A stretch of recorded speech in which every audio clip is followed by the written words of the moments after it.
Alright, let me do one thing first before I start. Hold on. Uh, oh, is this thing working? Hold on, let me see here. Show my hands. Make sure I don't touch any keys. Alright. You make sure this works. Magic time. It don't work. Hold on. Hold on. Uh, we're connected? Let me see here. Stream elements. Oh, should we have that on? Okay, hold on. Let me do one thing first. Let's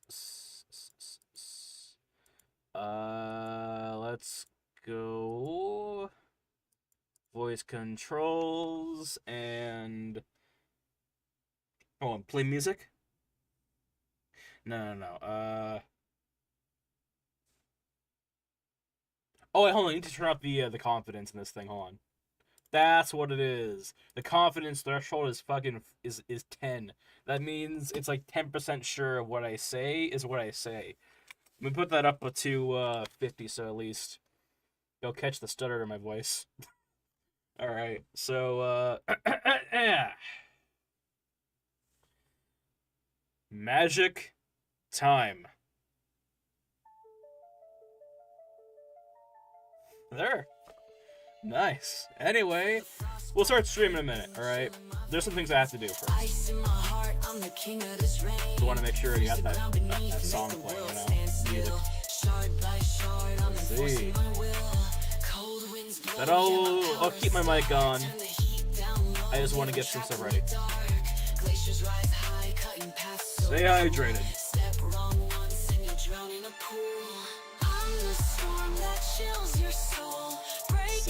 So how's everyone going?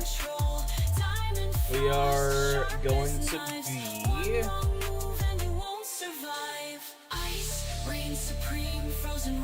starting here in a couple minutes. We're gonna make some plans.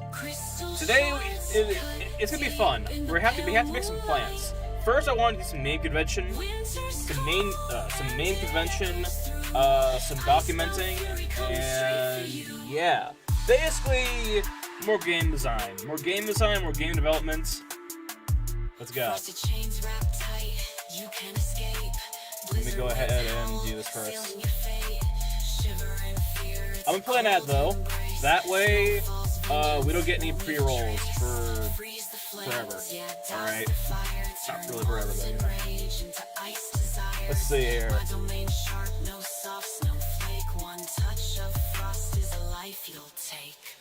Let's go. Let me go ahead and do this real quickly. Streamer stuff. Alright, hold on.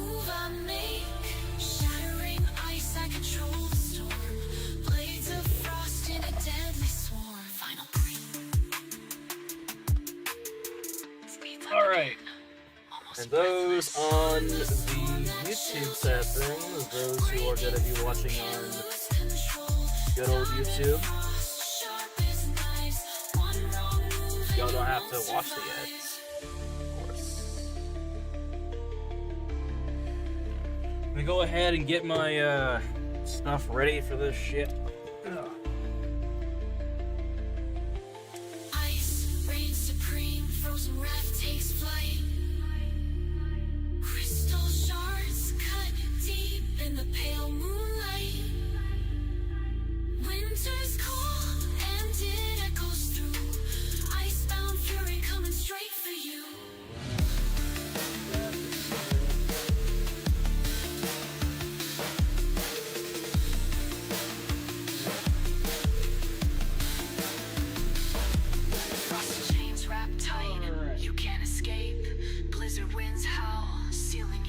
Wait for ads to stop, then we'll keep going. I know the ad session queue says on the YouTube side of things, but I can turn it off, but I'm here, I can tell you all that we're going to be starting in about, like, a couple minutes, you know, so... Hear the glaciers crack, feel the tundra quake. Nature bows down Actually, I have an idea. Shattering ice, I control the storm. Blades of frost in a deadly swarm. Final breath. That starts with a little bit of adorableness. Almost breathless. Give me 1 second.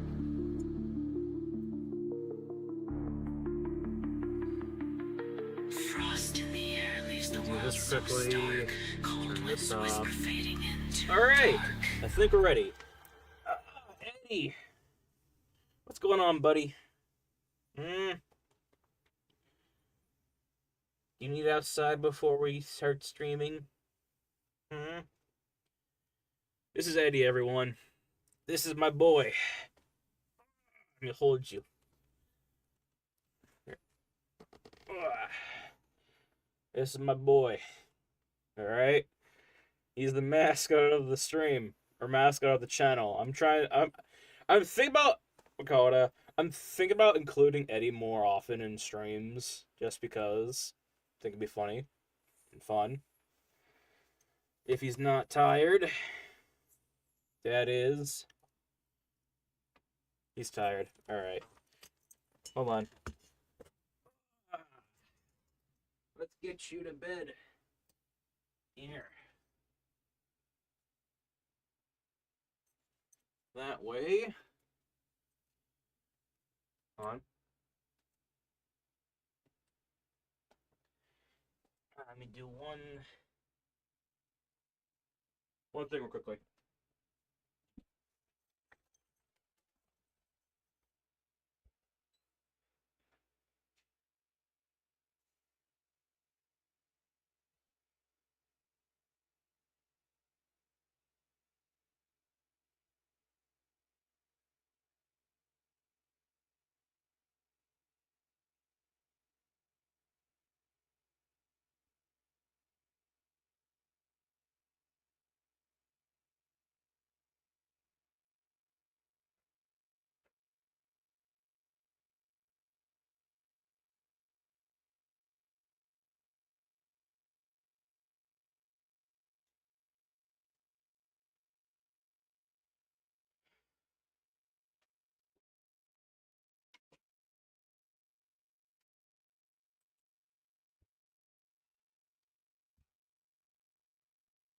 Alright, who's ready to start this shit?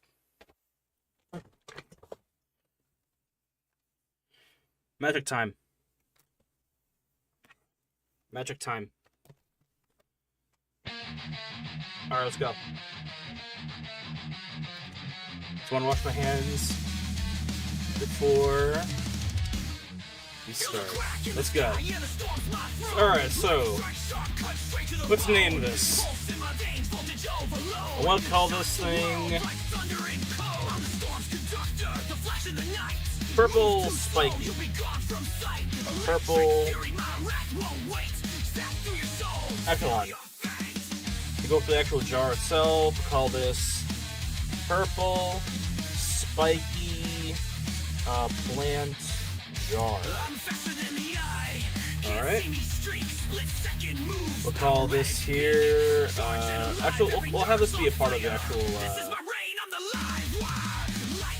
actually, no, we're not gonna have it as such. Bro! See here. We'll call this, see here, PSP, see here, lid. We'll call this a lid on the other on the others.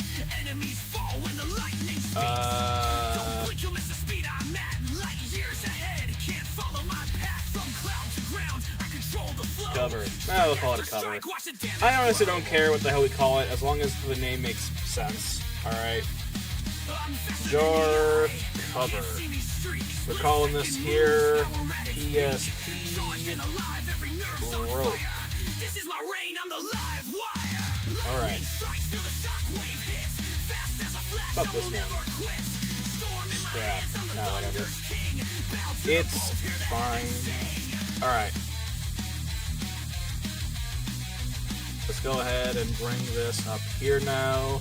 Right now I want to do some name convention. name conventioning before we move on. I'm going to be moving these jars into ZBrush. Not to make these into high polys, but to make the plants inside. Alright? They're not going to be... They're going to be small plants, of course. You know? Basically, this is like placeholder stuff in a way. You know? I might draw up some stuff in Photoshop to, like... Just to kind of, like, make the jars feel more cluttered. But... Ideally, I would like to have, like... Actually, let me show you here what the hell the plan is, because, I might as well. I haven't done one of these in a while. Alright. Alright. I'm actually excited for this. So this is what's gonna happen, okay? So we're making these jars, right? So in these jars, right? What I need, imagine this right here is straight. What I want is to have, let's see here. What I want to have is a example of the plant, or the bunch of a bunch consisting of the plants in the background, kind of taking up the entirety of, or a good portion of the base of the jar. But then I want to have a plant on the outside, kind of getting smeared, or what do you say? Pushed against the glass of the jar, basically. So we'll have the bunch in the background, and then a pressed plants on the glass.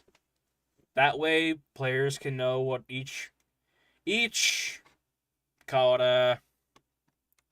players can know what each of these are, technically, sort of, while making it seem seamless and whatnot.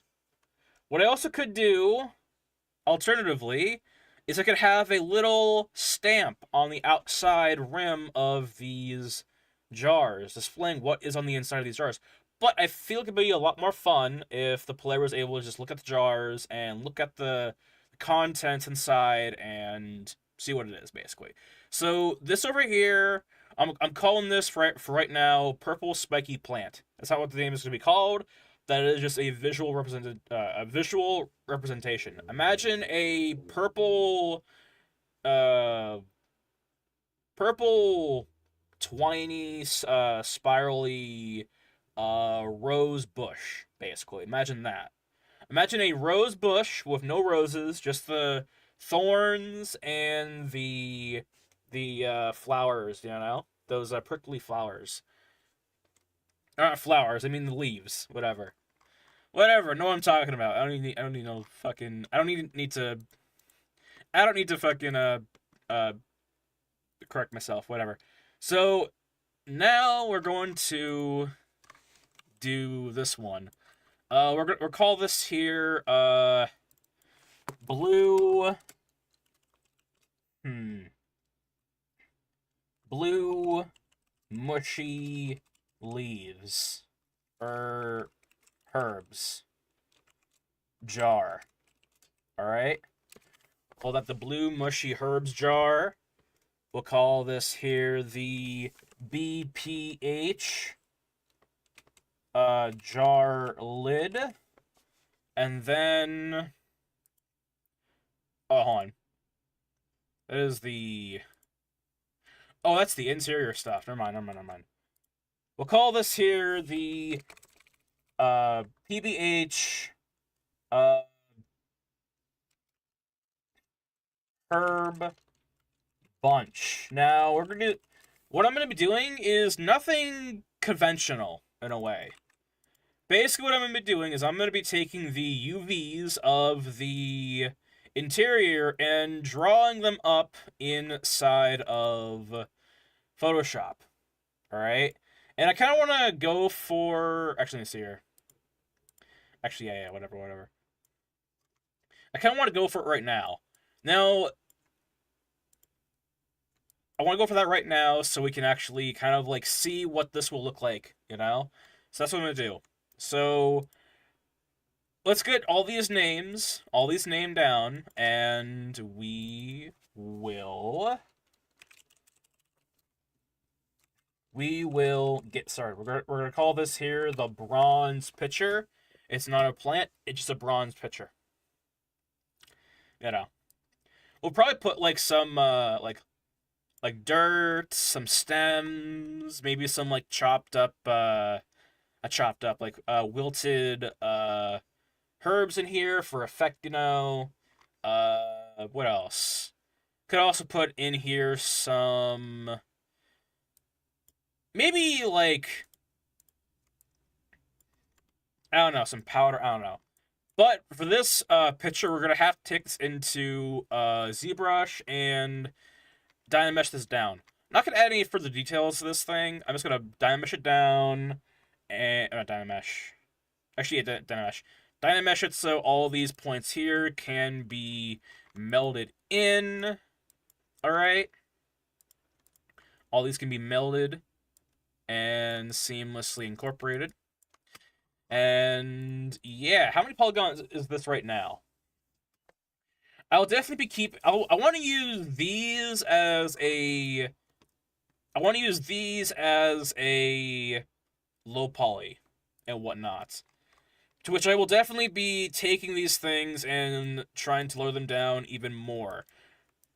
For example, right, if we go ahead and go with this right, we can I'm gonna go ahead and copy this right. Alright. And I'm gonna go ahead and get rid of these, or maybe one of these, I don't know. Yeah, I'll get rid of one of these instead. One of these. We'll push this out a little bit just to, oh, it's one of those. Oh, whatever. I don't know. Comes to, you know, how I do things. Whatever works is whatever works. I don't give a shit if it's, yeah, something gets, corrected, you know? But anyway, so, see here. Alright, so we could. How many polygons is this thing? 1,000. We can lower that down. See here. Alright. Let's go ahead and remove that. Alright. And then these here are the killers for the for all those polygons. See here. Get rid of this. See here. Is there anything else here I can get rid of? This is determining the... Yeah, it is. Alright, let's go over here. Can I get rid of this? Yes, I can.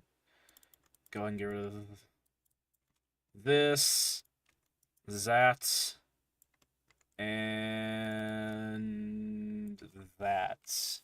Alright. That brings it down to less than 1,000 polygons, which I'm happy with. I don't think there's anything here we can get rid of additionally. Oh wait, here, hold on. We can get rid of this thing here. And that's about it. That is about it. This thing still sort of fits the yeah, it still sort of fits the design of this thing over here, which is fine. That's fine by me. But yeah. So last stream I did go over what this game is, alright? And let's see here. I kind of want to go over it again because anything that I've gone over in previous streams, I would like to go over again because some people, of course, may not have been there at that time, and so, you know. So, to usher in what I said previously in other streams, I said what this game really was, alright? And I want to go over that again, alright? So what this game is it is two individual games, not on the same platform, technically, but on call it there. Let's explain. All right, there is going to be a video game version of this game.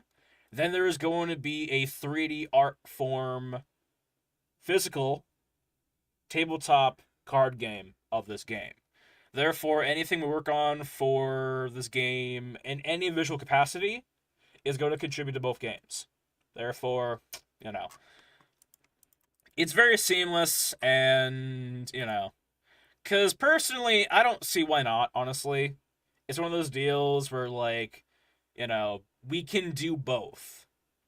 So why not do both, Not to mention, making the card game itself is pretty goddamn fun. Right now, I'm, like, playtesting it with my brother, and it's pretty fucking fun, despite the fucking, how many times we were having to, like, redo things and, go over things. But, it's fun, But anyway, so that is what's going on.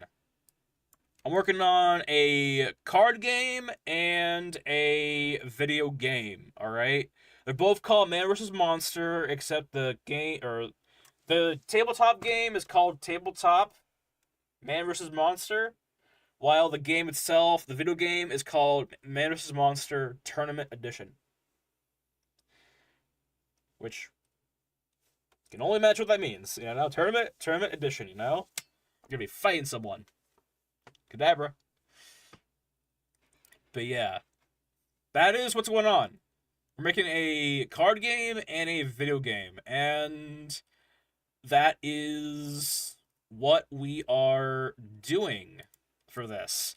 And one might think this is quite random, and you would be right. However, this entire game, both these games, are based off of a story that I'm writing and whatnot. It'd be sort of like how there is like in Yu-Gi-Oh, right? There's the main game, there's the manga, there's the cartoon, there's the video games, right? I want one of those as well. I want, no matter if it's successful or not, I want one of those as well. I want one, basically, So that's what I'm doing. Basically, that's basically what I'm doing. But anyway, so let's keep going. Right now, what I'm doing right now, though, is I'm making all of these jars and plants, right, for a herbalist shop. Now, multi-purposing is my game, alright? It's the fun part of all this, right? While I am making this for the herbalist shop, it doesn't mean I can't utilize these ingredients for the card game itself. That's kind of why I love working on this project, because anything I work on can contribute to both projects, either one or both in individual capacities. So, that's a big part of it, Anyway, so let's this one. This one is called Wide Bottle. That's not what it's going to be called, fuck. Let me pull up the reference that we're using for this thing. Where is it at? There it is. Hanging flowers. Alright. And let me go off and I want to play some more music, actually, More music, and yeah. Let's go ahead and do top 30 rap tracks. Top 30. We have a lot of them, actually. So, go over here with that. All right. See here. Move this over here. Move it. And when that is done blowing itself up, we'll go ahead and play some tracks. I have some new tracks to play, actually. Some new, interesting tracks, alright? They're all gravity themed, sort of. And I want to play them because I think these are the best tracks that I've like written and whatnot. Hold on.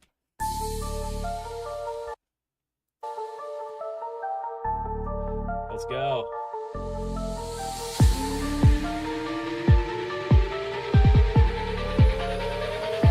Let's go.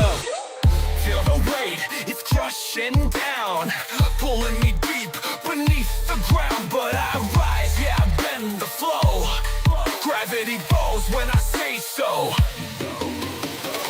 Heavy steps, every move's a quake. Force of the void and the chains will break. Don't need wings, I control the sky. With a flick of my hand, I'll make you fly. Down to the core, I take control. Force unleashed, I'm breaking the mold. Up or down, yeah, I shift the game. Gravity's mine to rule, no shame. We're gonna do one thing with people, make sure that we're not doing the next one.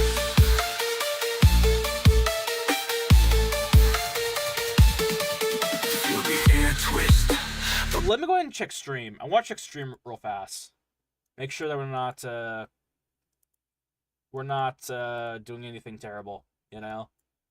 I'm looking at the stream on Streamlabs, and it kind of looks laggy. I want to check this out. Feel the air twist.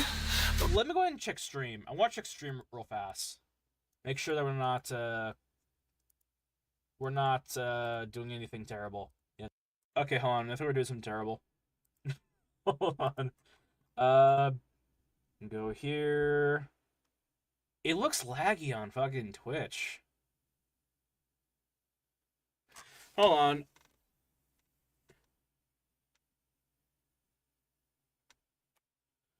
I think that's just my browser, actually. I don't know. I don't know. We will continue, alright? Alright, let's go. Let's keep her going. Let's keep her going. But yeah. Now. I'm looking at the stream on Streamlabs, and yeah, we're doing fine. We're doing okay. We're fine. Pull ain't fair. One step closer, you're caught in my snare. From the stars to the earth, I tether it tight. Command the force, I rewrite the fight. Fall like a stone, okay, so like a dream. Control I decided to make some popcorn, alright? Every step's a ripple, every word's a I wave. am someone who loves to the make path I pave. snacks, alright? I love making snacks, I love making food, you know? And it's prepare pastime. The black hole spin, drawing you closer, let the crush begin. Feel the crush, let the power ignite. I'm the master of force, anyway, and I own the I started making s'mores popcorn, and good God, is it amazing!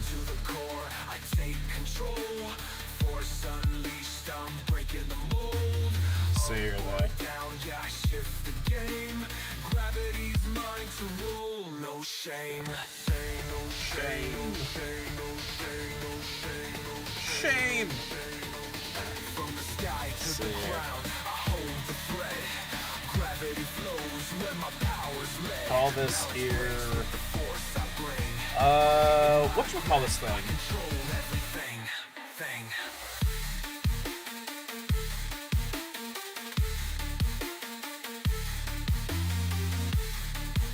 Let's go ahead and call this thing,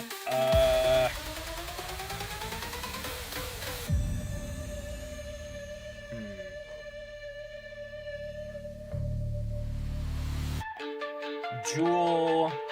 Actually, let me see here. We'll call this thing Jewel herb. Jar. That's what it's called. Jewel herb. Orange jewel herb. Feel the weight is crushing down, pulling me deep beneath the ground. But I rise, yeah, bend the flow. Gravity blows when I say so. OJH jar. Don't need wings to control the sky. With a flick of my hand, I'll make you Let's fly. go. OJH jar lid. Alright. Oh, hold on.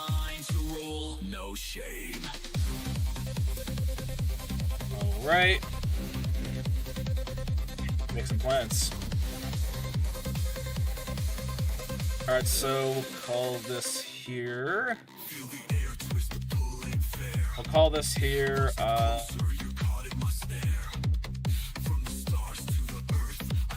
let's go red, green, twig,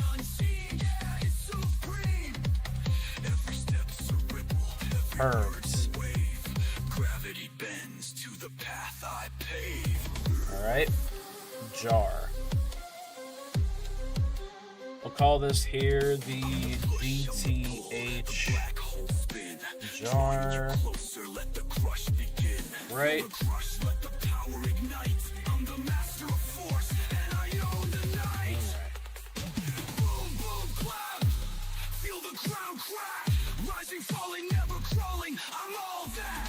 Right. We'll call this here the... How about Dandy Blue Herbs?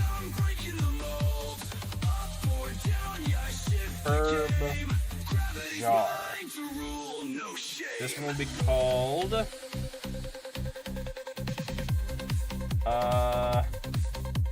Linda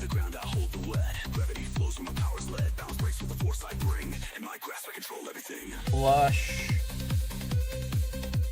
Pink jar. Herb jar. We'll call this here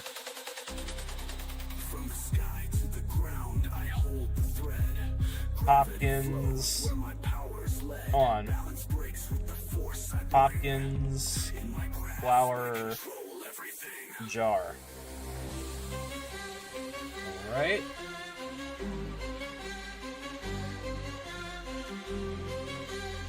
What is this, though? Where are all those? Oh, those are those. Oh, those are.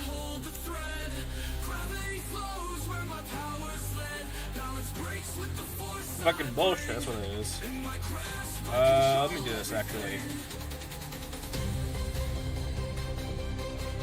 We'll call this blue stuff here. We'll call this here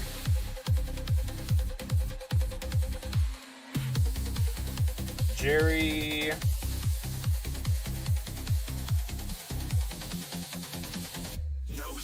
Blue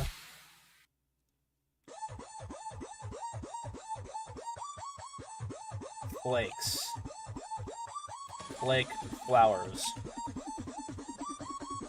Call these Amber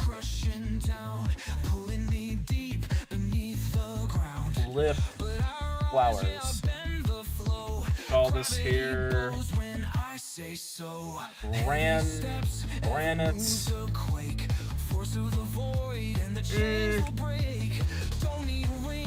Emerald leaf flowers. Call this here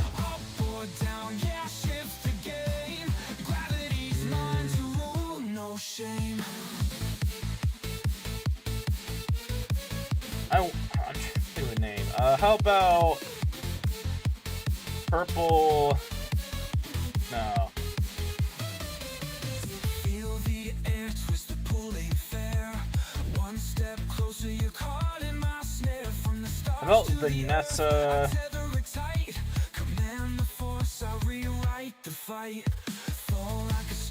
Vanessa Harold Flowers. Alright. Alright, cool. Whoa, whoa, whoa, whoa, whoa, whoa, whoa. Okay. Cool. Let's see here. So now, what are all these? These are. Alright. Alright. Let's go ahead and remove all the history on this. These.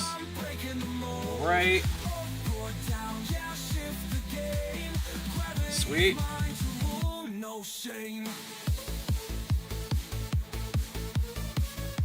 Love it.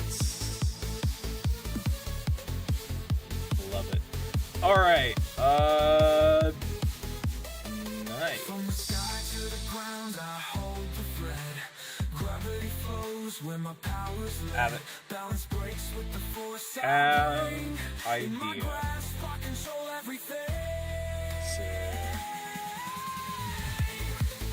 Alright, as we're gonna play, when it happens, we'll take a little break. Actually, let me go ahead and move this over into ZBrush while the ads are playing. Alright. Let's see here. Go ahead and save it.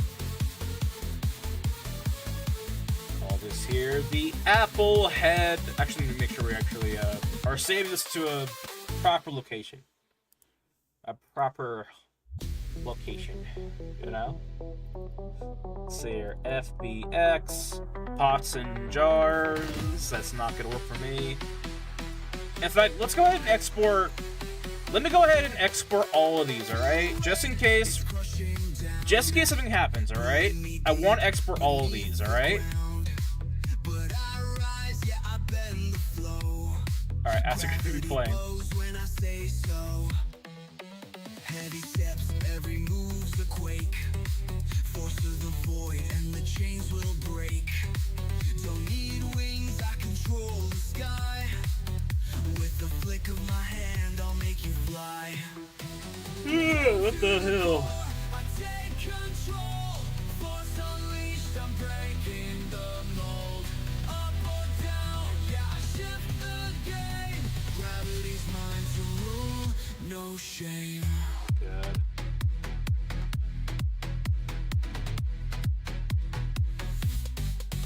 Feel the air twist, pull ain't fair. Oh, One God. step closer, you're caught in my snare. From the stars to the earth, I tether it tight. Command the force, I rewrite the fight. Fall like a stone, or rise like a dream. Control the unseen, yeah, it's supreme. Every step's a ripple, every word's a wave. Gravity bends to the path I pave. I'm the push, the black hole spin, drawing you closer. Let the crush begin. Actually, fuck, why the hell am I doing this? Why am I doing this to that server? Alright. Let's go.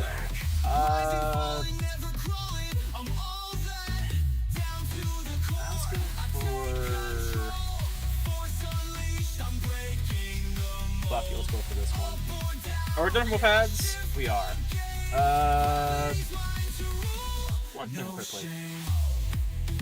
Bumps. Can't do that. Alright, ready to go.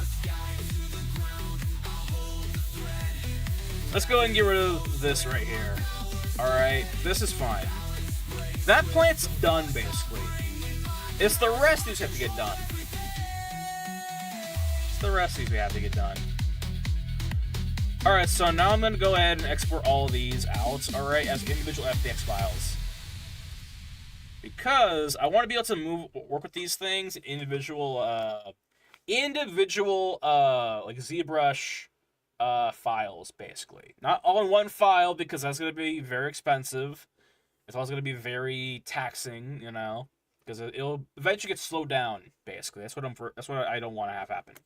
So I'm gonna go ahead and do this. All right, I'm gonna go ahead and do this. I'm gonna go ahead and export this FBX file as apple head mushrooms on mushroom jar set. All right, set means that we are working in a set. We have the entire jar made for us, basically. Let's go for Luna fungal mushroom jar set now. Call this here Luna fungal mushroom jar set. Then Somerset mushroom jar. All right, kind of like what was that one what's that one sausage kind called or thing called summer sausage. God damn, I miss summer sausage. All right, like if none of y'all ever had summer sausage before, oh my god, is it amazing. I used to have it all the time when I was a kid, you know? It's like we call it it's like a more tender sausage link, basically, you know? Like, cooked up, it's amazing. It is just amazing, you know? But yeah. Oh yeah, fuck, we need to name this, these flowers here as well. What are we calling these things? We'll call it, this is a flower, we'll call these flowers, how about,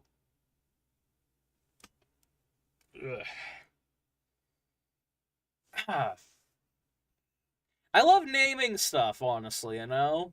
But sometimes it gets to the point where it's like, what should we call this? Because whatever we call this is going to be what it's called in the game. So it's like,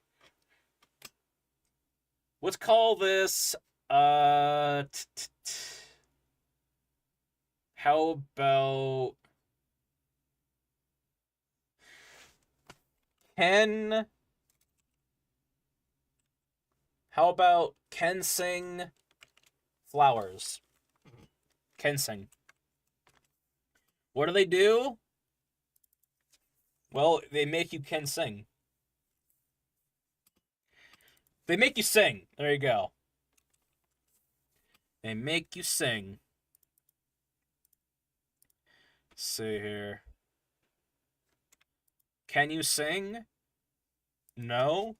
Well, here's some flower Kensing.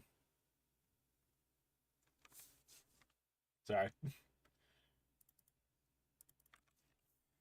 Flower Kensing. There. I want to name these things properly, though. You know, make sure we actually, name these things, like, normal, you know? I'm gonna go ahead and call this 3, Kensing 4, Kensing 5. If I make the, we call it, the strands of flowers right in ZBrush and I connect them to the planes right here, I won't have to connect them to the actual planes up here because these are like the same. They're UV the same way as these down here, so we don't have to like do anything extraordinary and whatnot. But yeah, I don't know. It may not look pretty all spread out, but the idea too is that we're gonna be like combining all these together in like the game engine. So it's like, oh yeah, and by the way, we are going to be rendering these out in Unreal 5. All right. we're gonna be rendering these things out in Unreal 5 for, we call it, for both the card game and the actual, you know, for the card game, the card art is going to be renders of Unreal 5, basically. Or the game in Unreal 5, right? And that's the beauty of it, too. Whatever it looks like on the card, it's going to look like that in the game. So the card art is literally going to be like the game's promotion. It's kind of funny how this thing works out in a way. Like, it's kind of, to me, it's amazing, you know? It's amazing. But yeah, let me go ahead and do this, though. Save it. Because it just makes sense. We'll call this here shelf top. We'll call this here shelf low. If you notice, we're not... I'm going to call this bottom, actually. The shelves, they're not exactly, like, too high detailed, you know? In fact, they're just blocks. That is on purpose. Because the main focus of this entire piece is the jars. The main focus is the goddamn plants, you know? Not the wood itself. That's part of like what makes a scene in these aspects, right?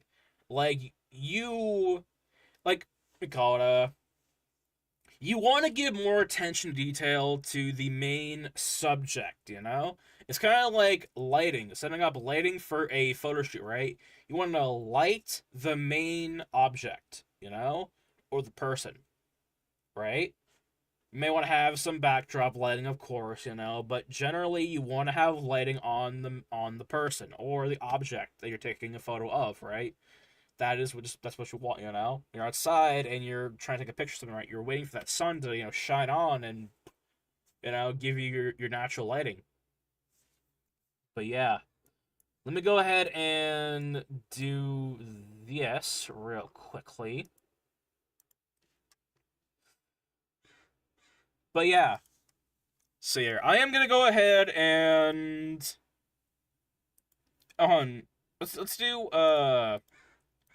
this real quickly. I'll call this here the Kensing flower pouch. All right. Now, Kensing flower.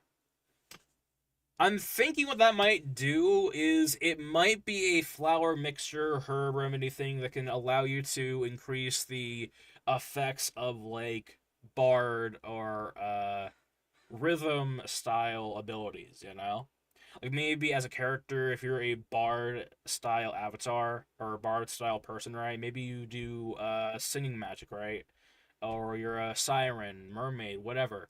If you crush up some like Kensing flowers, it gives you +1 to all stats that you cause with your voice, you know, with the bard magic. The bard magic, not the bar magic. You know? That's a concept though. That's not what's gonna happen in the game. It's a concept that I am like throwing out there basically, you know? That we might do. But yeah. See here. We're gonna export this one now. Call it Purple Spiky. Purple Spiky plant jar sets. In fact, let me go off to the to here. I want to call this thing a set as well, because the meaning of the set number, or the set word, is that when I open these up in their respective folders, right, or applications, it will form the entire set of the object, you know? It'll form the entire set of the object, basically. So the idea of naming it all set at the end is just so I know. It's for my information that I know that this set of FBX meshes, this is the whole thing. It's the jar, it's the lid, it's the rope, it's the everything that I need to make this jar plant thing happen, basically. But yeah. So now, let's get going. In fact, I'm just gonna go ahead and copy the name, export. Whenever export, it will remember where I am trying to send all of this stuff to. So, yeah. Go ahead and do this though, because I want to play some more. I want to go back to the basics of what we used to play. You know, like I love the classics. I love the classics. Let me go back to. Whoops. Let's go to top 30. Alright. Let's see here. Let's go double hit. Double hit's pretty good. Hell yeah. Alright.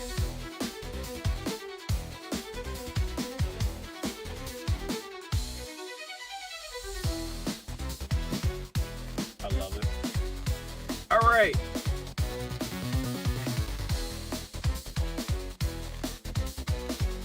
God. This. Oh, wait. Here. Let's go ahead and do a set. Green twig herbs. Let's go ahead and do this. Call this set. The fuck? Oh shit. On. Green twig herbs jar set. Alright. Hopkins. Hopkins flower jar. Linda flush pink herb jar. Dandy blue herb jar. Alright. Vanessa Harold flowers.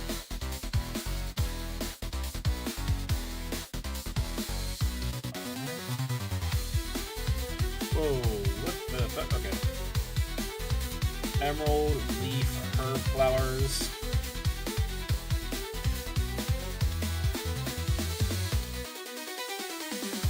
Right. Amber lip flowers.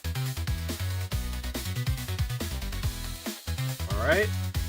And finally, Jerry blue flake flowers. Alright. Go and import, export this here. We don't need to yet. Sort of. This is going to be this is the high poly.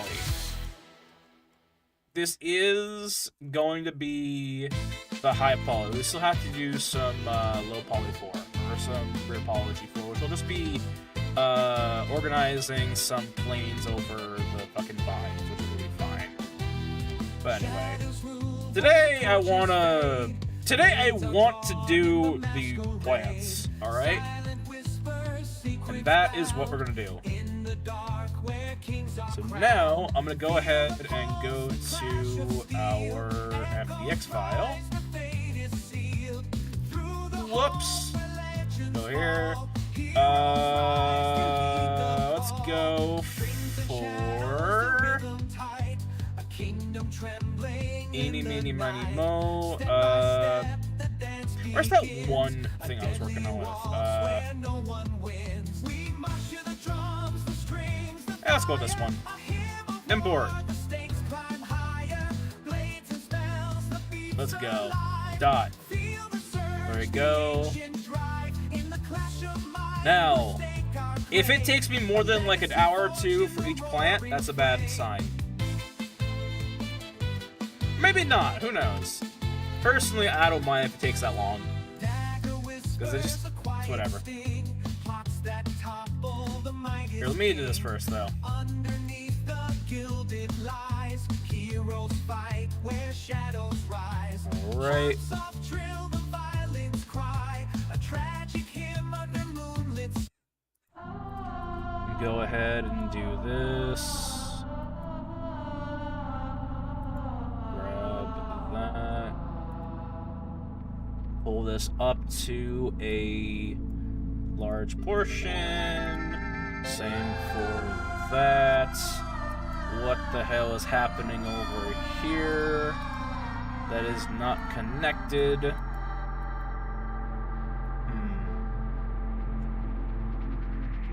Interesting.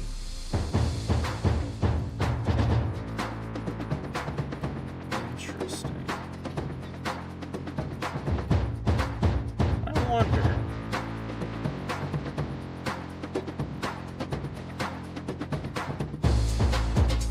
Okay, so which portion of this is not connected? If that's the case, it's not connected on anything or on any of these. It might be beneficial for us just to go for a fucking Dynamatch for this one, honestly. A Dynamesh, then we just smooth it out with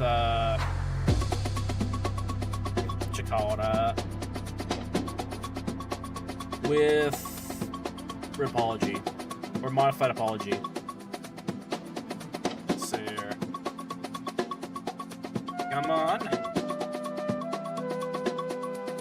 Because at the end of the day, this is going to be a high poly. It doesn't matter what the hell the polygon fluency looks like. So it is fine.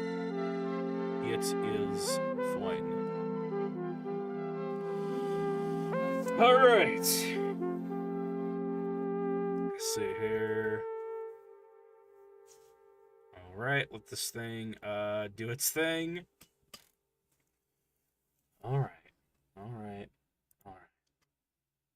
Alright. Steel clashes, raw blades break the law. Blood in the dirt, no time to withdraw. Magic ignites, shadows creep.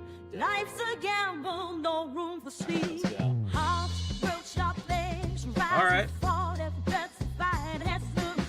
Let's go for a Photoshop. Let's make something out of this. Alright?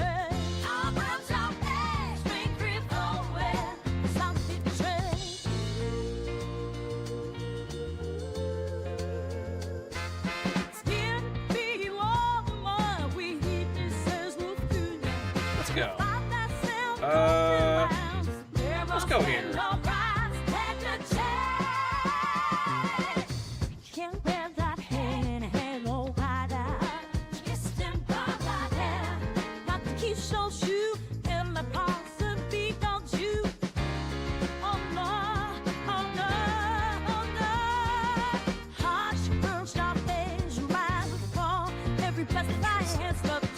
All right. Let's go. Let's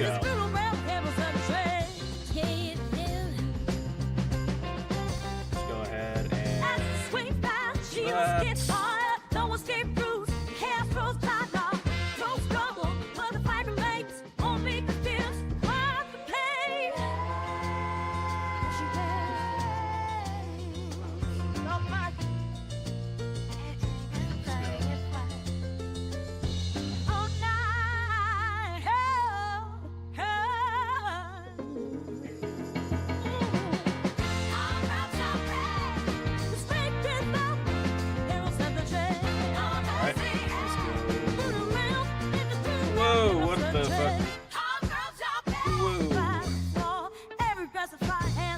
ah, fuck it. Let's go. Immersion. Okay, what is not connected? That's not connected. I get it now. I don't get it.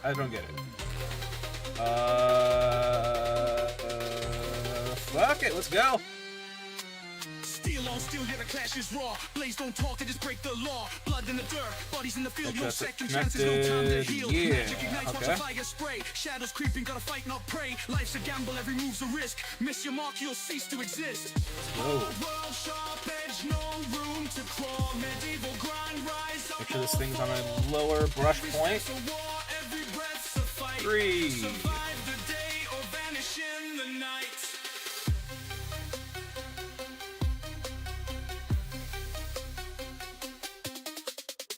Alright, let's go. They're coming in packs. Arrows rain down, better watch your back. Trust is a blade, it'll cut you in two. Lies in the court, poison in the brew. Kings want power, but the people want bread. One wrong move and you'll end up dead. Armored up heavy, but the fear still creeps. Even in dreams, there's no time for peace. Hard world, sharp edge, no room to crawl. Medieval grind, rise up or fall. Every step's a war, every breath's a fight. Survive the day or vanish in the night. Axes swing fast, shields hit harder. No safe zones, no easy. That's one thing I want to try. From the throne to the pit, it's all the same. The strong write history, the weak lose the game. Final.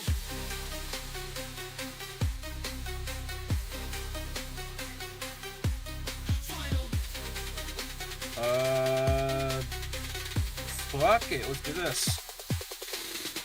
Black Mask. Go ahead and let's do this. Oh shit, fuck. On.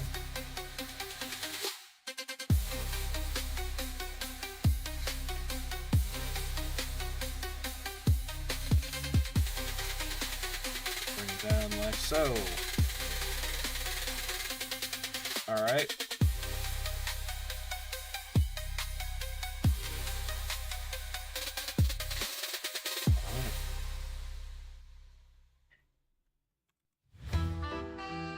Alright.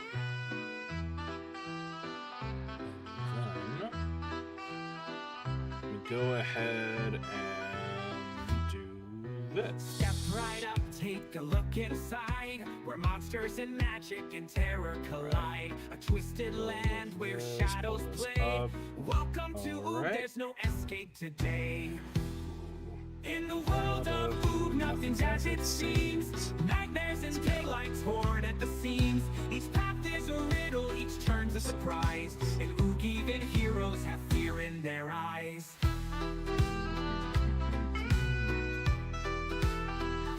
Go. Through haunted woods and desert sands, with secrets buried beneath the lands, where power and fear rule every soul, and hopes are shattered as monsters patrol.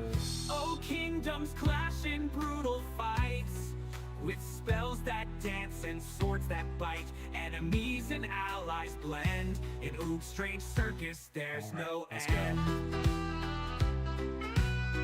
Even heroes have fear in their eyes. In the world of Oob, nothing's as it seems. Nightmares in daylight torn at the seams. Each path is a riddle, each turn's a surprise. In Oob, even heroes have fear in their eyes.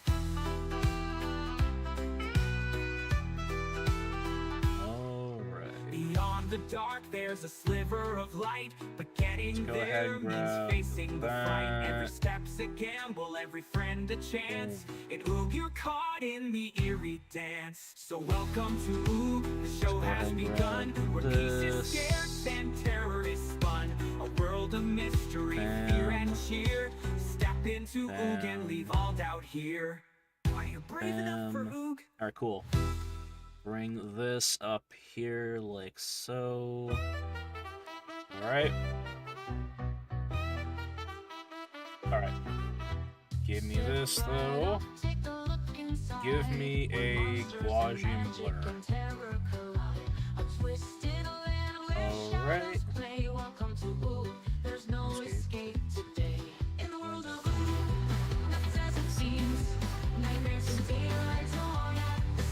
Right?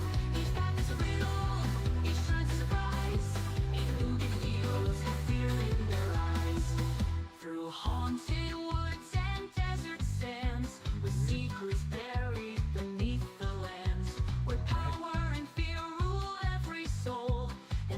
go ahead and add in those lines.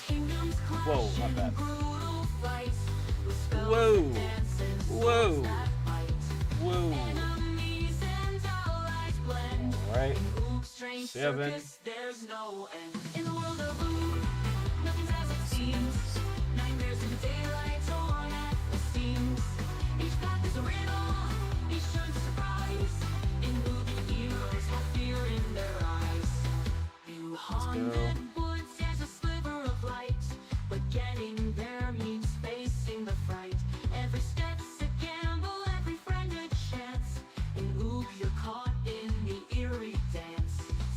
Let's go ahead and do that, do that.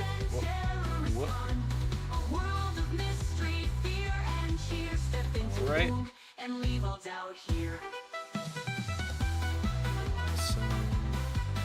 So, all right. Go back to here. What you got for me? Brave enough for Ook. Not bad.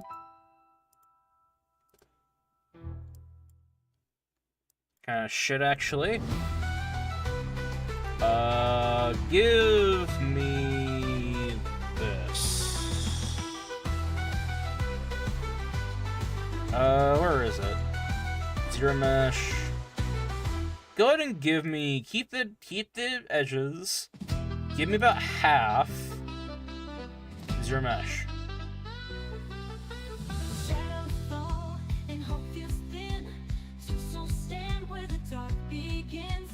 Just give me half. That's what I want. How about again? We'll keep going until it does. Until it gets the correct amount that I want.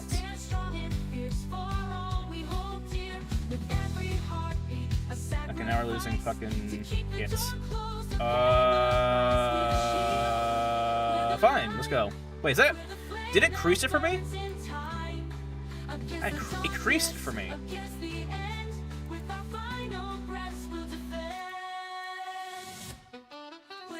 Hell yeah, let's go.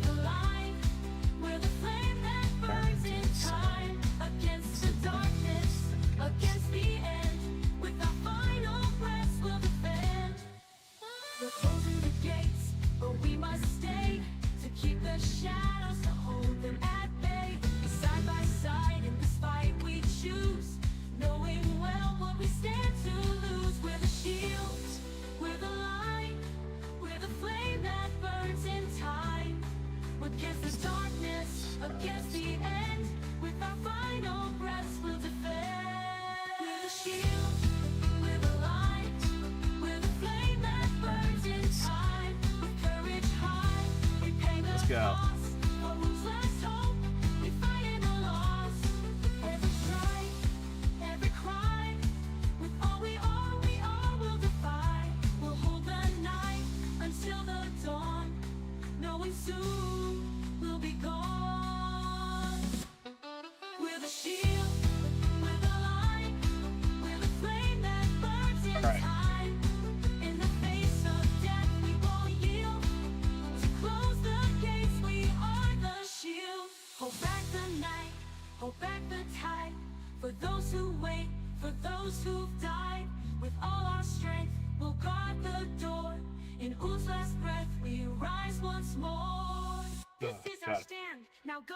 All right.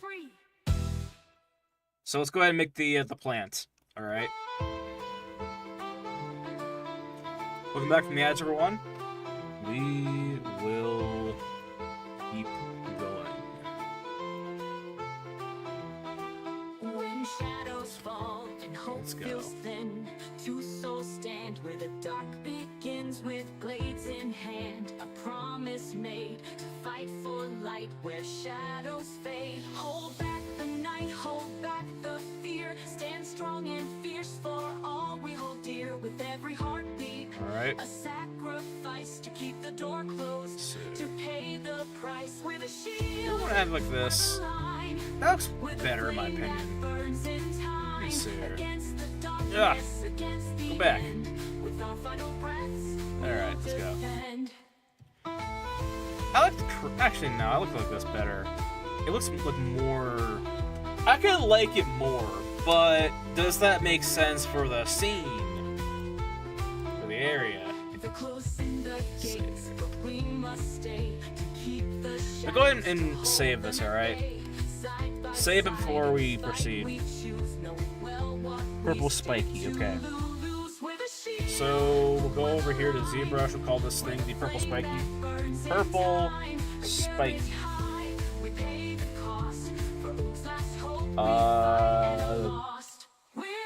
Jar set.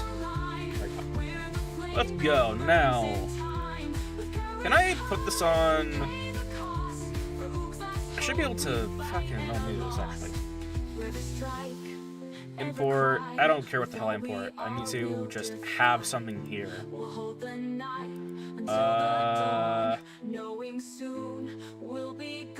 I just need like a ball. Like a ball to like punch and beat up, you know? Let's see here.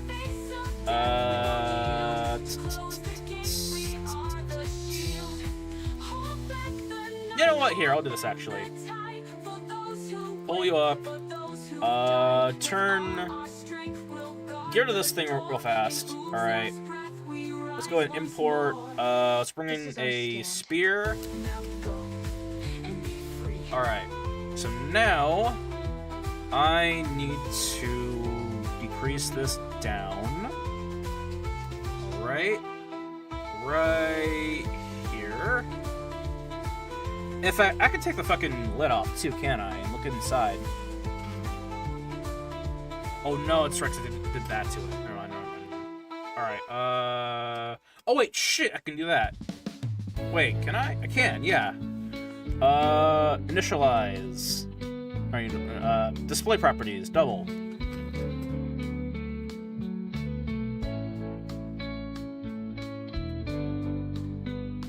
Did I fucking put a...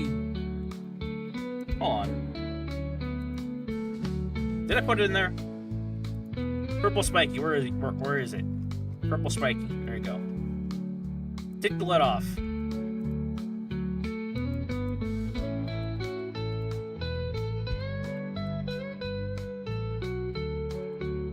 You are...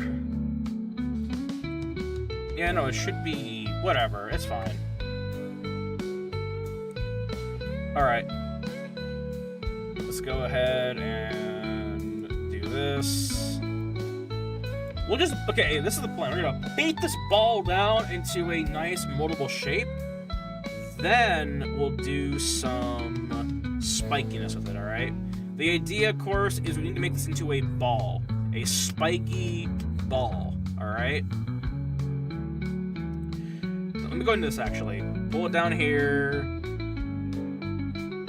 Whoops. Let's go ghost mode.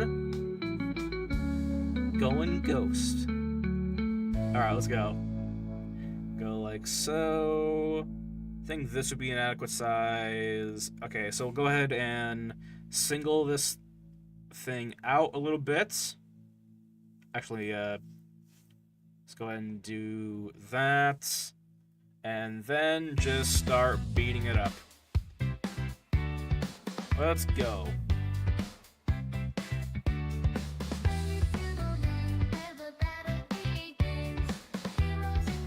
I just need something to be able to...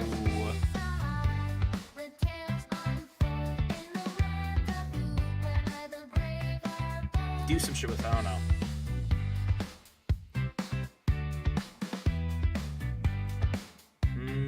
Let's go for... Oh, fuck, that's right with these, don't we?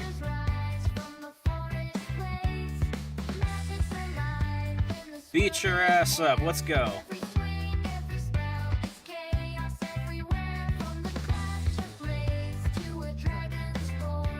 Let's go. So...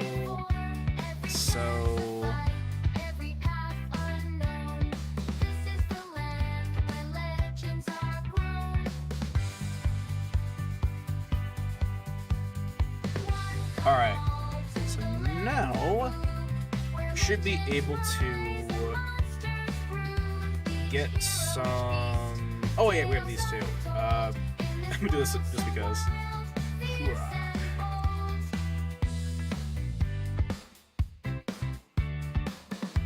Right. Ooh. It's like taffy in a way.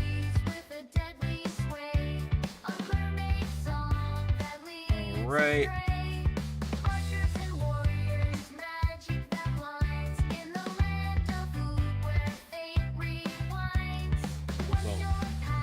Make sure this is in. Right. Let's go ahead and anchor classic. Inflates.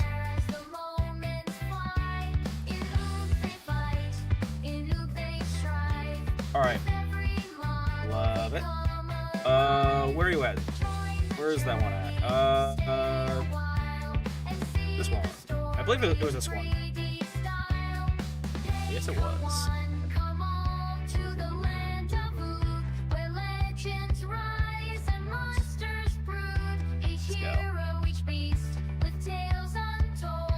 Whoa. I need some, like, slinky around the ball, basically, for my own design. I was testing this out a couple days ago, so I know it's possible. So, it's one of these. It's one of these. Well, it doesn't hurt to test them all. Whoa, not that one. I think it was this one? It might have been this one, but that is still... Nah, it goes through. Nah, the one that I tried out, I was able to, like, lay out the... Maybe it was this one. Yeah, it was this one. Alright, cool. Alright, so I'm gonna go for the Scribe 4. Then...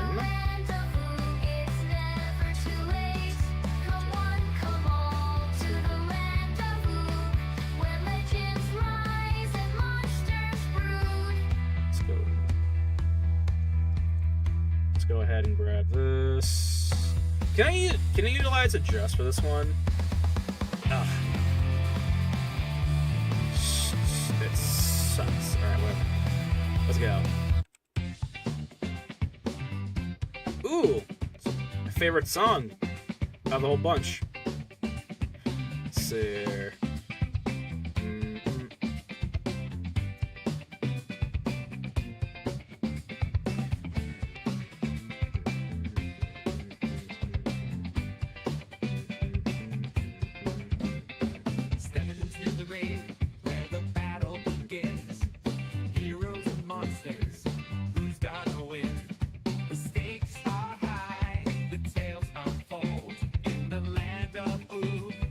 Let's go. Shadows creep where the sunlight fades. Warriors rise from the forest glades. Magic's alive in the swirling air. Every swing, every spell, it's chaos everywhere. From the clash of blades to a dragon's roar. You've never seen a world like this before. Every turn's a fight, every path unknown. This is the land where legends are grown. Alright. Come one, come all to the land of Ood, where legends rise and monsters brood. Each hero, each beast, with tales untold. In this world so wild, fierce and bold. Poison trees with a deadly sway. A mermaid song. I could do a pinch, but I prefer doing this actually. This is going to be a stylized game, so not going too sharp is kind of the key in what I go. Will you rise or will you fall? Every strike, every cry fills the air as the moments fly. In Ood they fight, in Ood they strive. With every model they come alive. Join the journey, stay a while, and see the story in 3D style. Hey, come one, come all to the land of Ood, where legends rise and monsters brood. Each hero, each beast, with tales untold.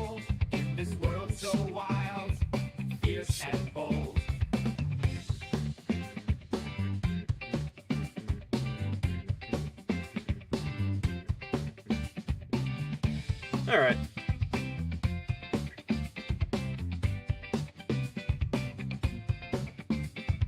Kings may fall and armies fade, but the fire inside will never trade. Adventures soar on wings of fate in the land of ooh. Alright. It's never too late. Come one, come all to the land of ooh, where legends rise and monsters brew. Each hero, each beast, with tales untold. In this world so wild, fierce and bold, the story grows, the journey calls, through mountains high and shadowed halls. Stay a while, the fight's not through. Welcome to ooh, it's waiting for you. Let's go ahead and do that. Let's go ahead and do this.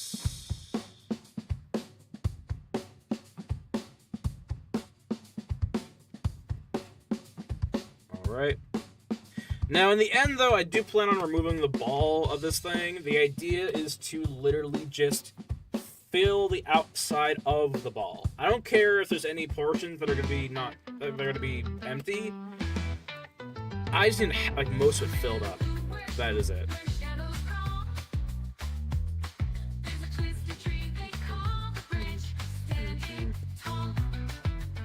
Let's go.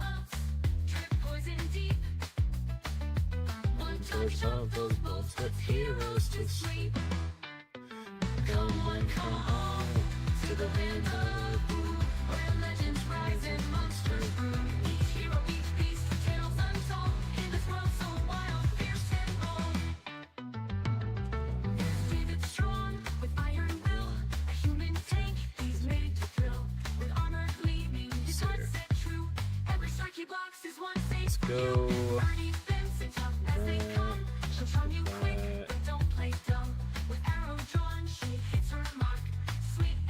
She's a spark in the dark, from hero brave to creature strange. It's a world where fates are bound to change. Like so. Now watch them fight. Step into the stories each streaming night. They come one, come all to the land of ooh, where legends rise and monsters brew. Each hero, each beast, tales untold. In this world so wild, fierce and bold. Alright, back to this. Let's go for 8. Let's go like so.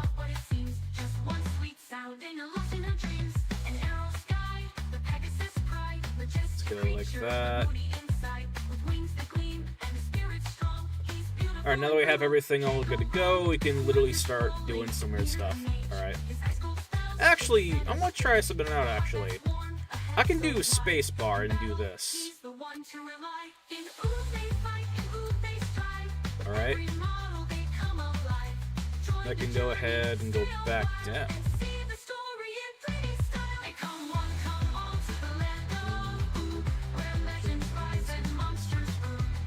Oh, whatever. Let's go ahead and pull this back down to a... Let's go for a 9. Increase this up a little bit.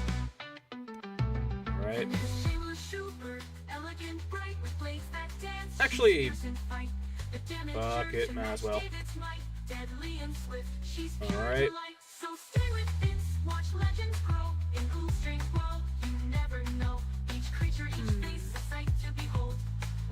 Would it be better if I just like made this a pinch? Nah, smoothing would be a lot better. Be a lot faster, at least. Alright, so... this up. Alright. Alright. My second favorite song. In the land of ooh, where shadows crawl. Let's go for... They call the branch stand tall. 8. It's purple welts, drip poison deep. Alright. One touch of those balls puts heroes to sleep. Come on to the land of ooh, where legends rise and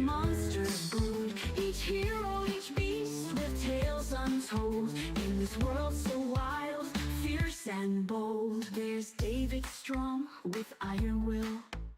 A human tank, Alright. he's made to thrill. Go ahead and his heart set true. Every strike he blocks is one saved for you. Alright. Then Ernie Benson, tough as they come.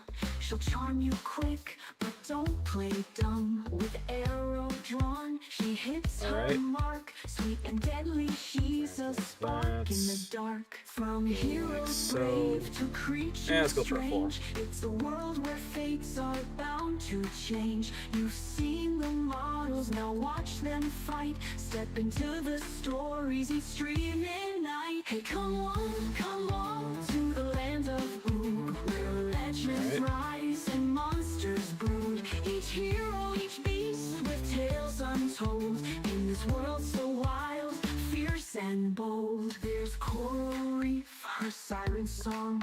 Alright. A flesh-eating mermaid, don't sing along. Whoa. Her voice may call, but it's not what it seems. Just one sweet sound and you're lost in her dreams. And arrow sky, the Pegasus Alright. pride. That Majestic down. creature, but moody inside. With wings that gleam. I want that and hook, you know, like, spirit to strong. make it He's bunch up like that, you beautiful know? and brutal, can't what I want. go wrong. Marcus, rolling leader and mage.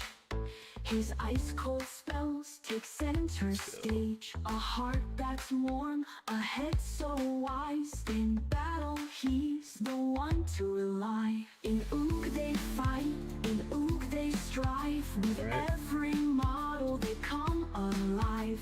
Join the journey, stay a while, and see the story in 3D style. Hey, come on to the land Right. of Ook, where Let's go ahead legends and rise increase the and size on this monsters now. roam. Each hero, each beast Actually, I can do with it this tales now. untold. It's no problem to do it now. Let's go. Then came a Schubert, elegant, bright, with blades that dance. She's fierce and fight the damager to match David's might. Deadly and swift, Delete she's pure islands, delight. go. So stay with Bam, things, watch let's go. legends grow. In Oog's strange world you never know. Each creature, each face, a sight to behold. Welcome to Oog, where the stories unfold. Then there's Jane Schubert, elegant, bright, Right. with blades that dance. She's fierce in fight, the damager to match David's might. Deadly and swift, she's pure delight. So stay with Let's go Vince, watch ahead. legends glow. In Oog's strange world you never know. Each creature, each face, a sight to behold. Welcome to Oog, where the stories unfold.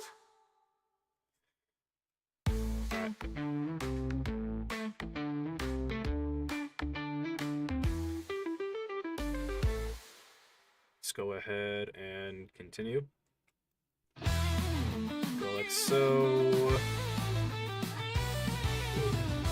Let me show you magic, the kind you've never seen. Fire and ice collide, it's the stuff of dreams. Lightning strikes, Like so. water flows, earth Now, one might think, how the hell are you gonna shines. fucking UV this? Or UV, not UV, Like a queen, you've got we the apologize fire this. to ignite And the night. the ice answer's so simple. cold, it's a chilling A fight. ball. Feel the lightning Literally. shocking bright. Magic's power, it's a guiding Like, light. no joke, The I'm just gonna walls fucking put a ball over this spin, bitch and swirls spins. bake it like that. Healing flows where hope begins. Darkness whispers, There. attempting sin. Gravity pulls, let the show There. begin. Oh, wave your wands, let the sparks take flight. Right Ancient forces roaring then, if I through want the to. night. Whoa. Light will guide Go while like shadows so. creep. This magic Move it- world whoops. is yours to keep. Move it If you around. wanna cast a spell, you better gotta bring your might. Mix the fire with the water, let it burn so bright. Earth and lightning heal the fight. It's a magical world Right. and it feels so right. Dark Actually, and let me light, do this they one. dance, Fuck, they let me do play. this. Gravity pulls in a mystical way. Feel the power, the magic's real. Alright. It's a spellbound life, it's the ultimate deal. Let's go ahead and do this. Let me actually. Let me do this first. A healing touch to clear the skies. Darkness looms with a daring prize, but Alright, life's return so- will mesmerize. Gravity holds So- it, bends and breaks. Water flows where the power shakes. that.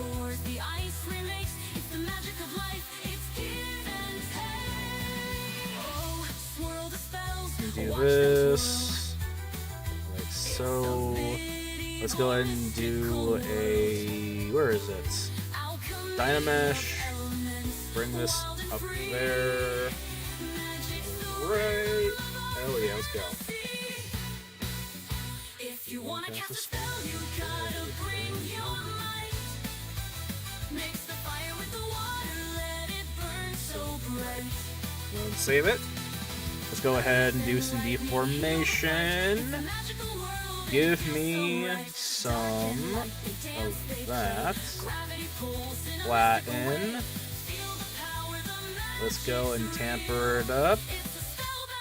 Little bit of noise. And contrast. Can you feel the spark? Light and fire blaze, shadows hide in the dark. Earth will quake, water flows, the healing's divine. Right. In this world of spells. Now let's go ahead and copy this. Move it down.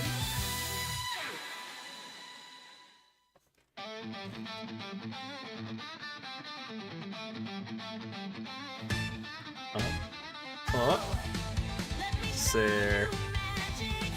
Contrast. Oh, hold on. Let's go tapper. Right. And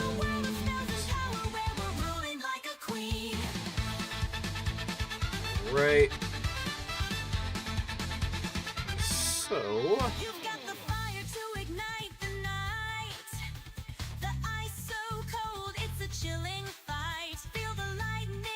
Let me actually, I want to increase the size of this, actually.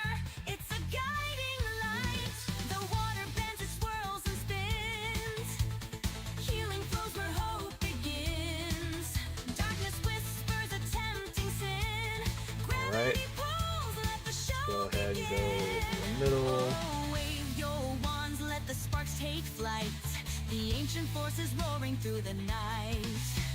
All right. Light will guide while shadows creep. This magic world is yours to keep. If you want to cast a spell, you gotta bring your might. Right. Mix the fire with the water, let it burn so bright. Earth and lightning heal the fight. It's a magical world and it feels so right. Dark and light. All right, sweet, sweet, sweet, sweet. Gravity pulls in a mystical way. All right.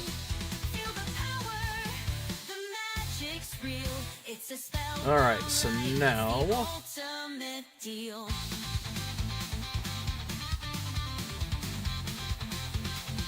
alright. Let's go ahead and do that. Again, don't need to do much for the high poly. So kind of already, it's kind of already fitting, you know? It already fits the bill. But yeah. So,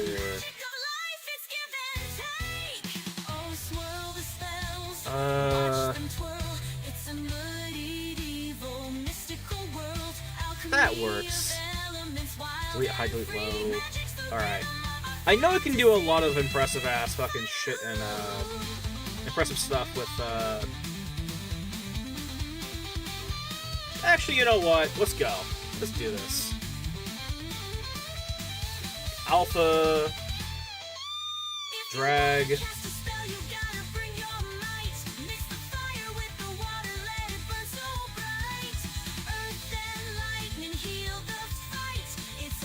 Alright, let's go.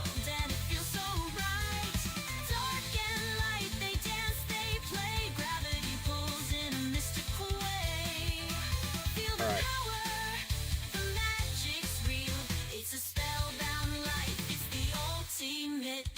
Actually, let me make sure this thing doesn't have too many polygons.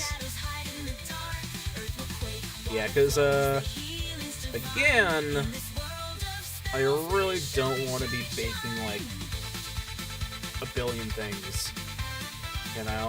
Or not a billion things. I don't want to be baking things and it's going to be a longer process when it doesn't really have to be, you know? Alright. Delete high, okay. Let's go. Anyway, so that is that. Oh, let me show you magic, the kind you've never seen. Fire and ice collide. We'll go ahead and rename this jar high.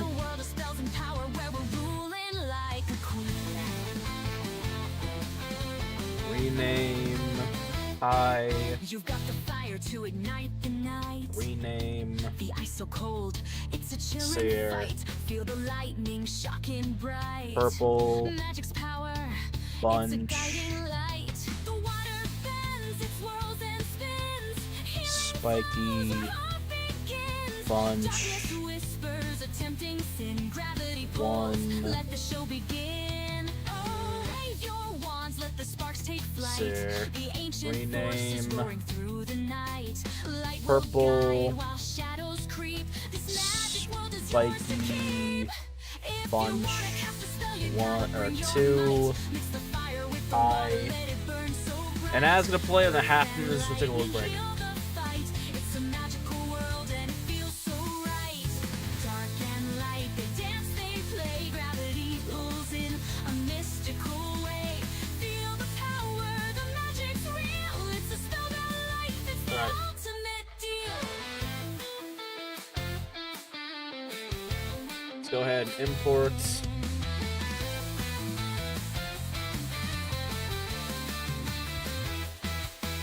The earth will rumble, stones will rise. A healing touch to clear the skies. Darkness looms with a daring Polly. prize, but light's return will mesmerize. Gravity holds, it bends and breaks, water flows. Where the power Alright. shakes, fire roars. Export. Ice remakes, it's the magic of FBX, life. It's high give poly. and take. Oh, swirl Bring it in here. spells, watch them twirl. It's a medieval Purple. mystical world. Alchemy of Spiky. elements, wild and free. Magic's the rhythm of our faith. Plant.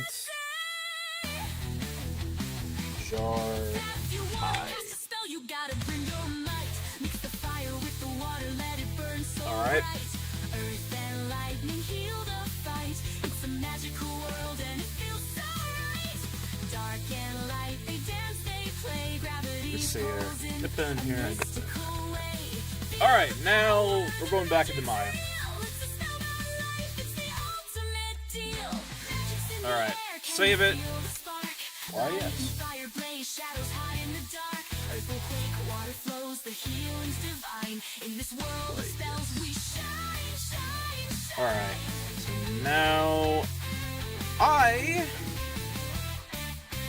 would like to do this. Just a new scene, bring it in.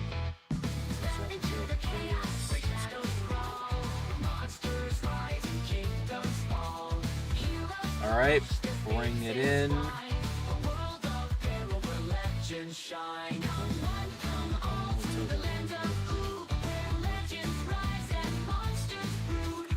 Alright.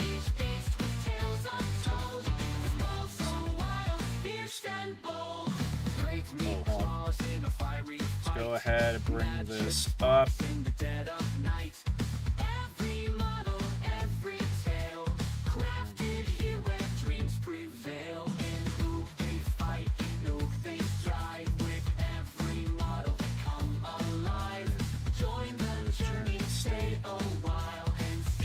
Story in 3D style. Come on to the land of Blue, where legends rise and monsters brood. Each hero, each face with tales untold.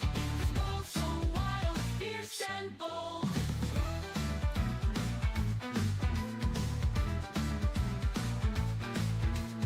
Poison trees and deadly seas. Heroes rise Let's go. against the breeze. Monsters lurk in shadows deep. Whose secrets are yours to keep? Come on, all to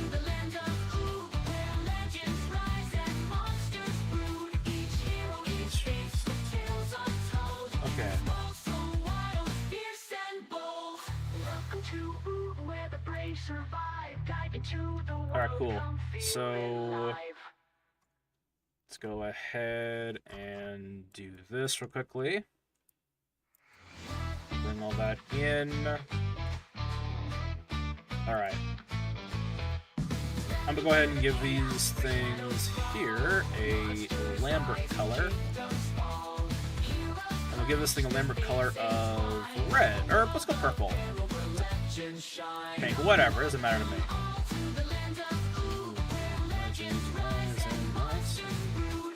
Let's go. Let's go for all of the high. Put it in those. Hide that.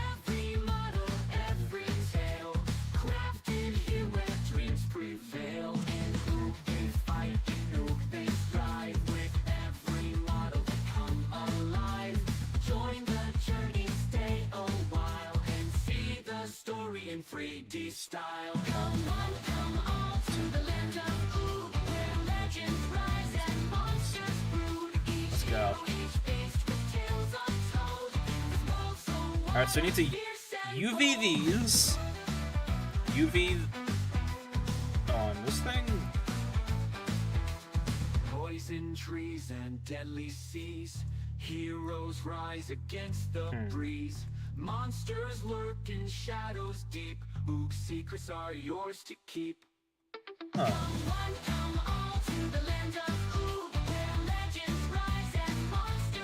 Look at this. Unlock.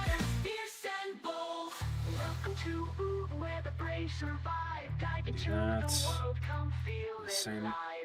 Alright, so this is the plan. I have to re-apologize, sort of, these three. Then UV these. After we can re-apologize these, add those to the UV shell of this. That's the plan. Then we'll get into we'll get it into Substance Banner.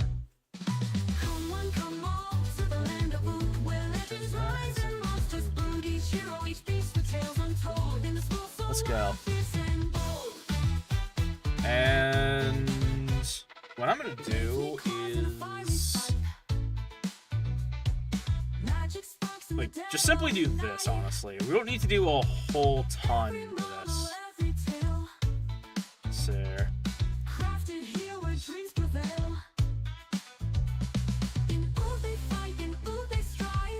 Actually, you know what? Let's do this. It'd be so much simpler.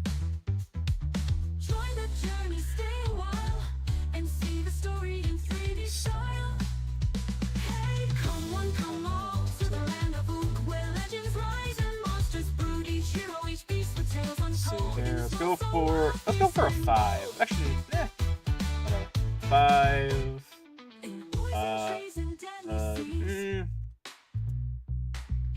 10 would be fine. It's 100 polygons. I'm not gonna be that much of a fucking stickler. Alright. Alright. There. I am gonna lower this thing down though. Come on, come on to the land of Oog, where legends rise and monsters brood. Each hero, each beast, the tales untold. In this world so wild, fierce and bold. Let's go. Welcome to Oog, where the brave survive. Dive into the world, come feel it live.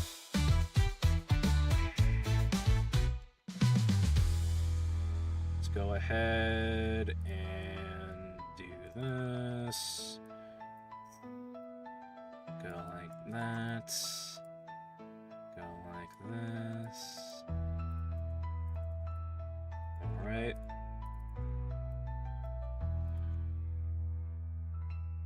Go like that. Make sure it doesn't break the borders. Alright. Simple as that.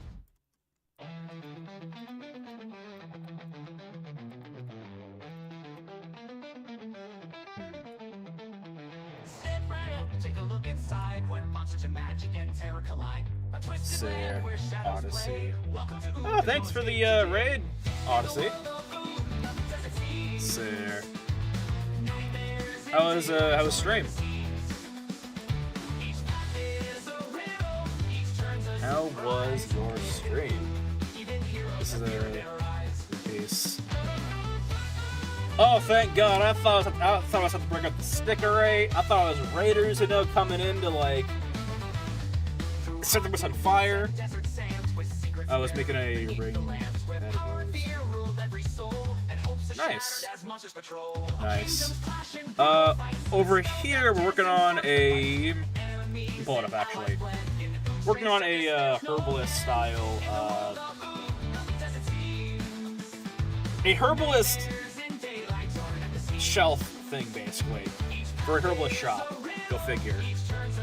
Right now, we're basically working on one of the plants, basically doing a little tester before we work on the rest of them, basically.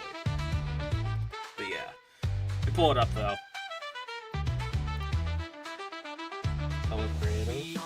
Oh yeah. See here. Thanks for the follow. Cat Black Art. Let me do this first.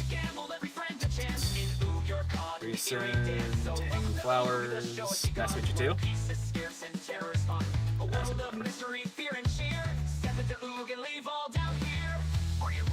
So this is. Alright, pull this up actually. This is what we're working on right now. This is adorable. Thank you. But yeah. Working on... It's kind of funny how in-depth all this gets, Like, working on that one jar plant for this shelf, and then working on the shelf for... Do I have it somewhere? I think I do. Let me go get it. Environment props, man versus monster. By the way, this is all for a game. 2 games. Alright? I'm not making this just for, like, nothing. See here. But yeah, see here. Herb token shop. Moya. This open. So, we're making that jar for this shelf for this location area. Hold on. It's crazy how far this stuff has to go. And then I have to work on these here potions. And then everything else in the shop. Oh, and that guy over there too. He's not the clerk. I'm just using him as like reference for the size. I was gonna ask this for if maybe 3D printing nature. Yeah. So basically we're making 2 games. Let me explain that. I never actually explained the games we're working on, basically. I would keep that a secret because that would be a cool thing that I can realize. I hate it. I hate the mystery because I wanna express the game, So what this is going towards is not 1, but 2 games. It makes no sense, but let me explain. So basically, actually, I'm gonna open up this one. So basically, working on 2 games: a video game and a tabletop card game. A physical game and then a video game, basically. But yeah, let me pull up this. This is what we got done last stream, or last art stream, basically. But yeah. Actually, let me go off to the renders because I'm quite proud of them, actually. Where is it?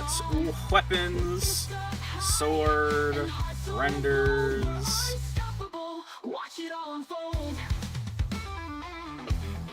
But yeah, so here's the idea. Basically, whatever models I work on for the video game version is also going to be used for the card art for the card game, the physical card game. So whatever the world looks like in the card game art, it's going to look exactly the same in the actual game itself. So working on models for one game works on models for both games. So in the video game version of the game, in the card game version of the game, you'll be able to wield this weapon set. One or the other or both, whatever. But yeah. which is also kind of unique, you know, because like I'm going for this comic book like style based, you know. That's why we have all these like black lines, of course, right? I'm a big fan of Telltale, Borderlands, you know, that sort of art style, right? But I'm going off of like lesser line depth. Like if you don't like look at the lines, it could look like something from a non-comic book like game, but because we have them there, that's a nice little detail, in my opinion. But yeah. Oh, so I think it just looks cool, honestly, you know. Not to mention too, right? If you have like dark lines on your model to kind of simulate a stylized comic book look, you don't actually have to like go fully in depth because that dark lines kind of makes the design in a way. Like I'm not going. If you notice right down here on the handle rates, like I didn't have to go full in depth with the wood because the dark lines are doing that for me. And doing like that right, making a less expensive texture map right, also makes the game more optimized. Because you know how it is right when you have like an insane texture right. Because at the end of the day, you know the game engine has to load up and handle these expensive PNG textures right. So if they're not as extensive, they're not as what's the term? They don't have like so much going on with them, right? Adds to more of that optimization, right? I'm gonna use like LODs and other stuff, right, to make the textures and polygons look a lot lesser from a distance, right? But anywhere where I can like optimize it for the player, I'm doing it, all right? Because it is, you know, it's pretty seamless, you know. But yeah, that is the Falcata sword and the Castle Guardian shield. Which, by the way, the reason why we're calling this the Castle Guardian shield is because what is the one thing that, or one thing, what is one of the things that a knight or a warrior typically does? They protect the castle. They go rescue people from a castle. Usually, whatever they do, sometimes it has to do with a castle, right? And so I thought about what if we took a castle windowsill, took the shape of it, and made it into a shield. Call it the Castle Guardian Shield for our warrior avatar. It's some dorky shit, but I think it works. But yeah. Actually, let me, I want to show you all the characters I'm working on, actually, because, I think... Actually, a beautiful concept. Thank you. But yeah, that's kind of what we're going for in a way. Like, I want to, like, take fantasy, right? The iconicness of, like, what a fantasy realm typically brings and use that in detail, you know? Like, even... oh, fuck.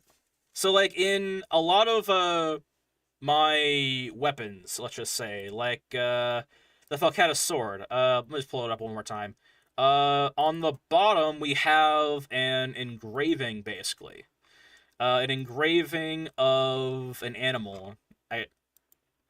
It's supposed to be somewhat like... Actually, let's fucking open up... Let me open up the actual, file for it. Let's see here. Let's go to Falcata sword. All the weapons in this game are based off of, like, a animal and whatnot. Usually in the engraving, not like Power Rangers, you know, Falcon daggers or Scorpion machete, whatever. It's just like design purpose wise, it is, you know, embedded to be in the form of some animal, you know. This one here is supposed to be the lion and whatnot. While in some, it's going to be more mystical in a way. The idea, of course, is that everything is going to consist, or all weapons are going to consist of some sort of theme, you know? Whether it's going off of a classic a classic detail in a fantasy Disney style story, or I just, you know, go cheap and make it an animal. Make it an animal style thing. Which, by the way, I recently decided to go with that comic book look on the Falcata sword and Guardian shield. So now I have to do those textures on everything now. Like, I have to, like, I decided on that because I thought it looked cool. I thought it could make the game have a very iconic and, you know, have a look of its own, basically, you know? And so now I have to go back into every other weapon and everything else. What is this based off of? This is called the Stork Frost Scepter. It's basically a stork. I could call it, I mean, basically it's a bird, alright? It's a bird, but yeah. But yeah, I'm gonna have to go back in and retexture this thing, you know? The colors are stunning. Thank you. But yeah, I'm gonna have to go back in and retexture this thing. Not fully, but I need to, like, bring in that comic book line detail. I think it'll add to the texture of this weapon, but you know. And now let me go off and show one of our characters called David Strong. He's strong. I think that's the portion that I get the most weak on, you know? Like, naming wise for like various like objects, right? Like plants are not right. To me that's fine. When it comes to characters, right? I think that is where I get the weakest names, you know? Because David Strong, he is literally supposed to be the warrior tank, if you will. In the game, his class theme is going to be Warrior Guardian. Guardian is tank. Warrior is the parent and child of Guardian. The other parent to or child to Warrior is going to be Val. That's going to be the melee-based class. But David Strong is going to be the tank of the group. So his last name being Strong is supposed to be a big indicator. Once he loads up, that is. But yeah. All he does, he's over there, but David Strong is over there, but I want to show him off in the ZBrush because he looks better over on that program. But yeah, David Strong is about 6'2".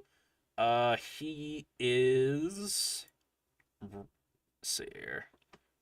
Let me actually go back on here. Can I actually Now here, let me go here, go recent. Let's see here. Recently I was modifying his face, so he may look fucked up right now. Let me go here. I know I did this. There you go. Hold on. How long have you been making stuff like this? You don't want to know. Let's see here. I've been making stuff since 2021 probably. And okay, so the story is I went to college for 2D animation, then I kind of fell in love with 3D modeling, I think in 2020. I think that's when it started happening, but I did dabble with it a little bit in high school, you know? But yeah, see here, I'm gonna go and turn on single mode, so whenever I move it around, all you see is one model, so it doesn't like lag or not. But anyway, this is David Strong in his full, basically. He is supposed to be this very brute, strong, like the idea for him is that he looks like if you run into this guy and you have to get past him, it's going to be a challenge. But yeah, he has the shield, the sword, and he's supposed to be bulky as shit, and whatnot. But yeah, that is him. Let's see here, what else do we have? What else do I want to show off? Let's see here. I think actually let's go with Let's go with this guy. Area of Sky. This is my other, like, David Strong is my favorite human character. This other one's my favorite monster character. Mostly because the way he looks, like, we call it a bit buffy, bit nerdy, a bit majestic, you know, like. Basically, his name is Area Sky. The idea of him is he is this centaur with wings. He's agile. He's a bit of a smartass and whatnot. Which I think for a Pegasus-style character, him being a smartass and being, you know, the jokester-wise, you know, I think it'd be kind of funny. You know? I could do a lot of jokes with this guy. But anyway, let's see here. Oh yeah, fuck, that's right. I'm gonna have to do the same thing for the branch monster. I think I showed you the branch at one point during a stream. But let me see here. Let me pull him out. There he is. Discard.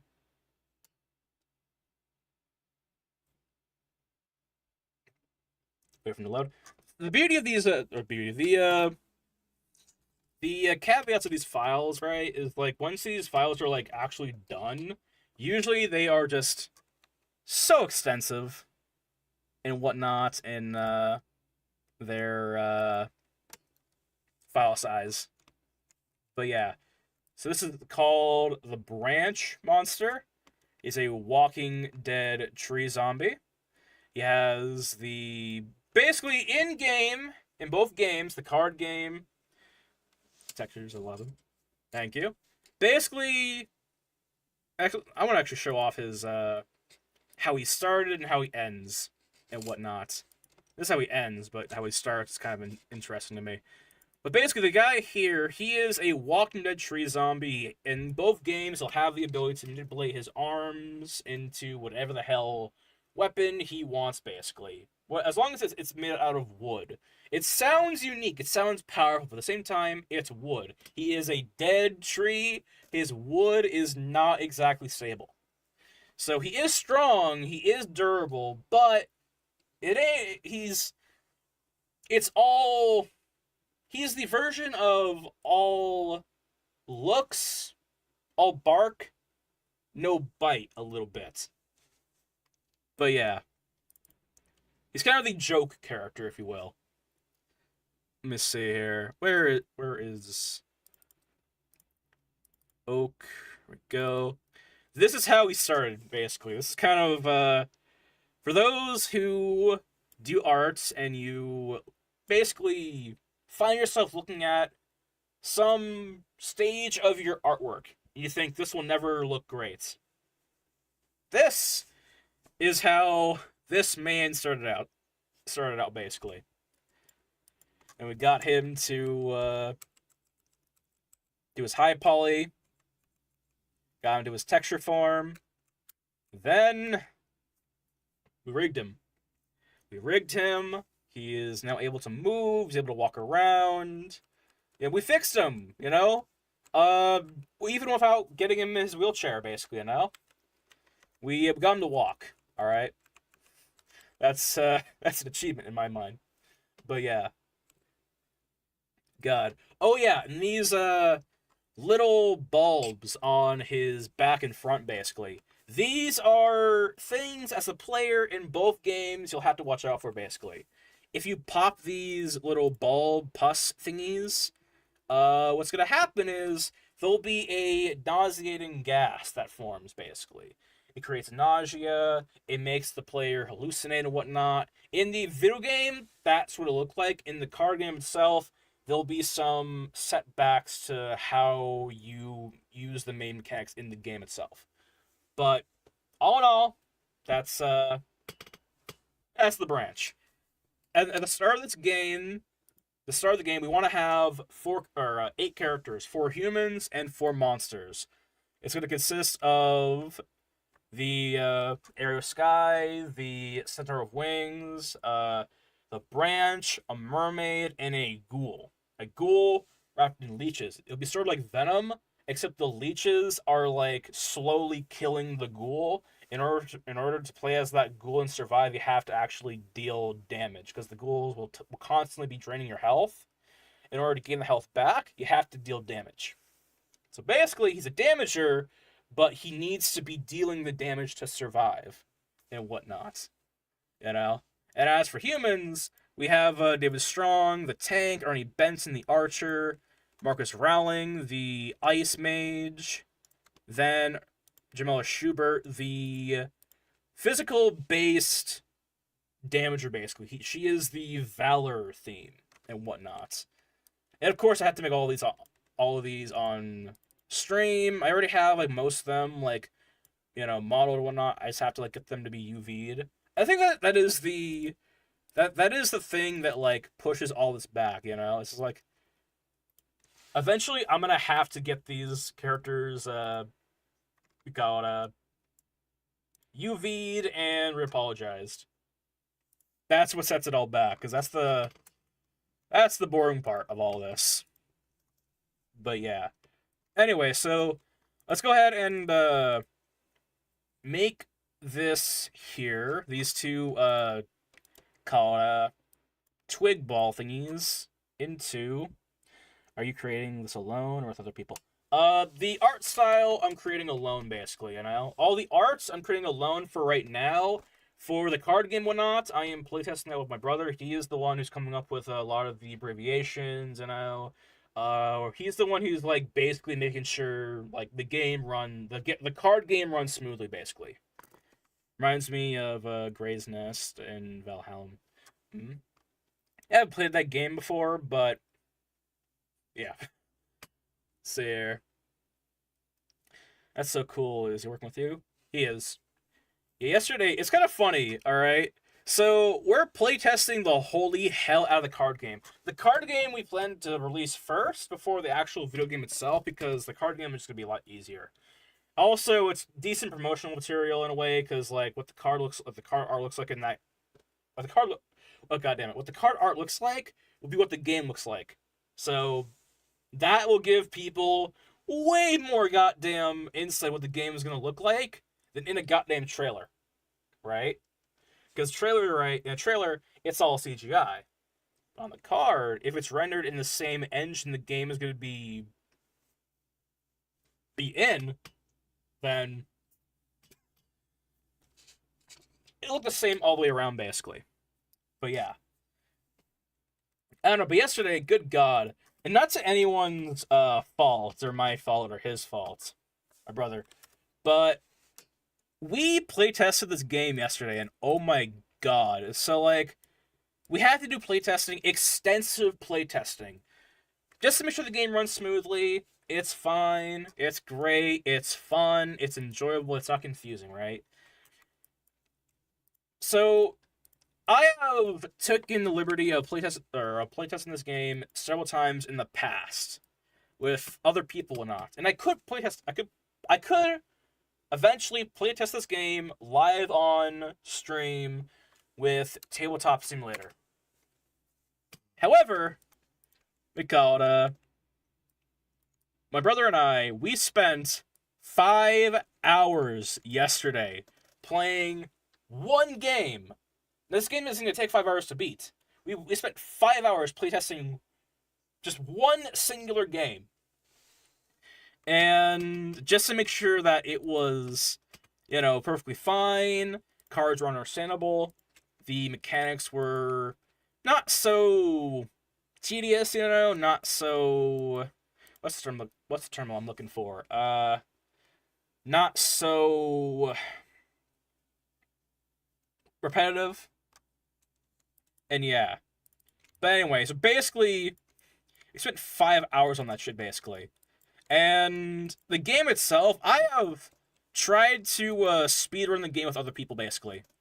And holy hell. Like, this game has had multiple stages, basically. Multiple variations. And I think, at the point we got it at, I think it might be one of the most action-packed quickest card game, basically, in a way. We call it, the idea of the game, or the main mechanics of the game, is that sort of like in, not really sort of like, but like, in like D&D, right, you always roll to see if you do things, you know? In this game, it's sort of similar, basically. How the game works is everyone takes turns as the attacker. And they choose one of the other players to attack, and they roll a speed roll against their target. And if they roll the lowest amount, they deal damage to their target. If their target rolls the lowest amount, they avoid the damage, and then the turn passes on to the next attacker. Simple as that. And good God. Like, the game is like, to me it's fun, because there's so many classes in this game, so, you know, that all do different things, right? We have classes like, let's see here. We have fire, lightning, darkness, water, lights, guardian, bard, valor, call it alchemy, undead, poison, venom, parasite. We have all this stuff that does different things, basically, and it adds so much to the experience, basically, because you never know who you're going to be fighting. We make it so so fluent that you don't really have to prepare for each of these classes, basically, you know? Because the way the game works is you are, to avoid these classes' abilities, you literally just have to figure out how to either nullify the things being thrown at you, or you have to figure out how to defend against it, basically. Nullify it, defend, or counterattack, basically. That is the main three things that you need to rely on in order to block and counterattack any ability in the game, basically. And of course, to do that, you know, you have to utilize, you know, weapons, cards. For cards, we have actions, items, and passives. Additionally, we have weapons that also have actions on them as well. Every weapon is going to consist of its own version of a critical hit, basically. Meaning that if you have let's say you have a knife, right? The knife might have a speed die of a 1d6. Therefore, it's a low die. The objective of speed die is to roll the lowest amount, alright? Therefore, that critical hit, when you roll a 1 on that die, might be you deal +2 sharp damage, or whatever, right? 2 sharp damage plus 1 health damage, and you gain, like, a point towards, you know, valor theme, like, action cards. But for, like, a slow weapon, like a battle axe, right? Or, like, let's say a battle hammer, right? That might actually be, like, a 1d10 speed die, or 1d8. In that case, that critical hit will be a lot higher than the knife. You know, instead of dealing, like, +2, it might be an additional plus, you know, 1d8 damage die. The idea is that, if you ever heard the term, like, bringing a hammer to, or a sledgehammer to a fight, right? It can miss, but if you get that hit, it does so much, you know? It is going to end the fight, basically. That is how the fight in the game works. If you can manage to hit someone with the slowest weapon in the game, that will knock them down, basically. And that is why the game is relatively quick, relatively fast, because if you go for a speed build, you're going to have to be attacking several times, but go for something heavier and knock your opponent out in, like, one hit, basically. And that goes for both magic and physical-based classes. And, of course, each class has their own ability, you know? For example, let's say darkness has the ability to allow you to attack more often, while light allows you to nullify your opponent's attacks, basically. While lightning allows you to target multiple people at the same time, ice does more broader damage, as in, like, a 1d8, fire does more minimum damage, like 1d4 plus 1. Like, it's all very, like, each class has their own niche, basically, you know? to allow you to basically have the advantage, basically. And you get to choose what advantage you want. And best part is, too, if you find a niche you like, you gain literally points in-game to utilize more of those abilities. The idea of the game, as well, is to reward the player for playing the card deck they want to play. Like, basically, that's the thing too, right? When you make a game, video game or card game, the idea you want to keep in mind is you want to give the player as much, do them as much favors as possible.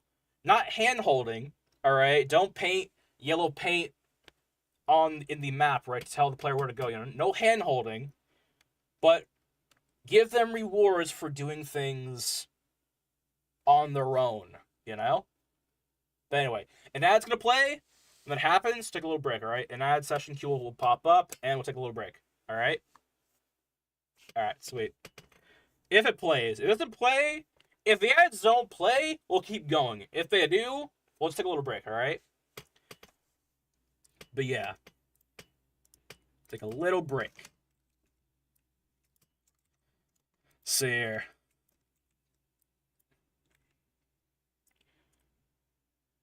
Well, I don't think they're going to play, actually. Never mind. Never mind. Oh, God. Let's see here.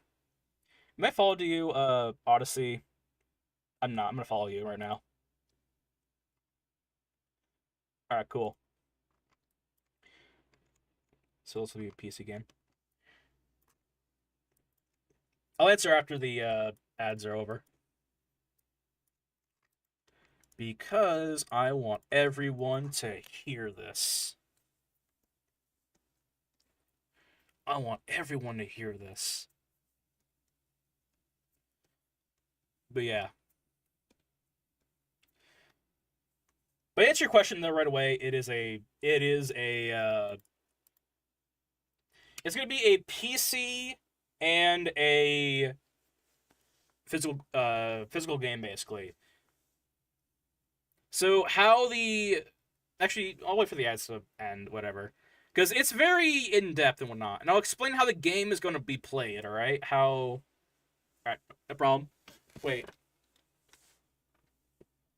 Whatever. I think ads are broken.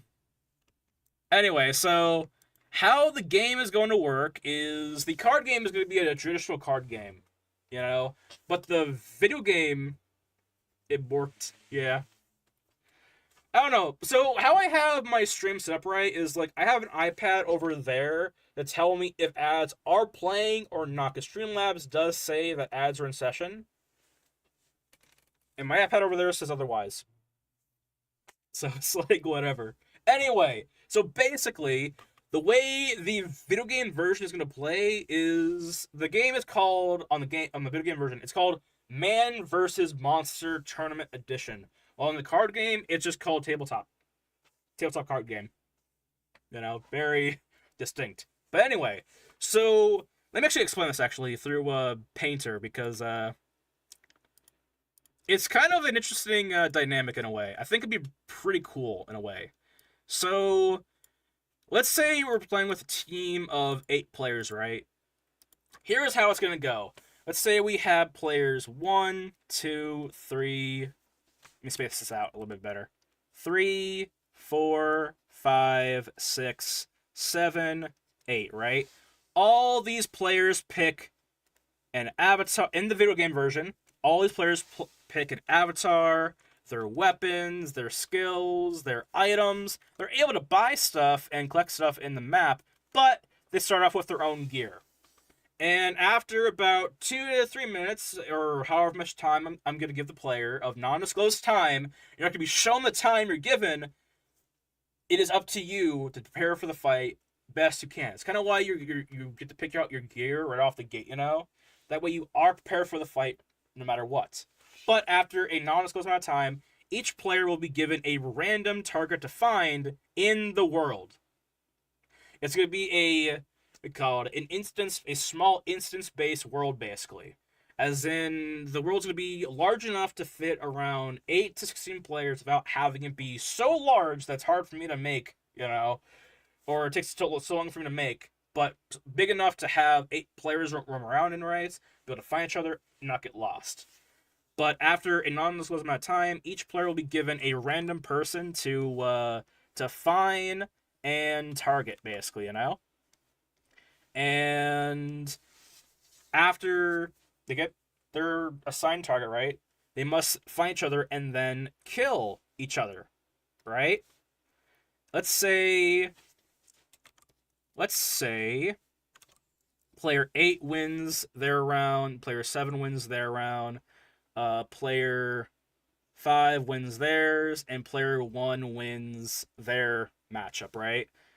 After a non-disclosed amount of time of more, repairing their gear, going off the shops to buy potions, buy armor, buy whatever they have to do to prepare for the next fight, they'll be given another random encounter based on who was left alive.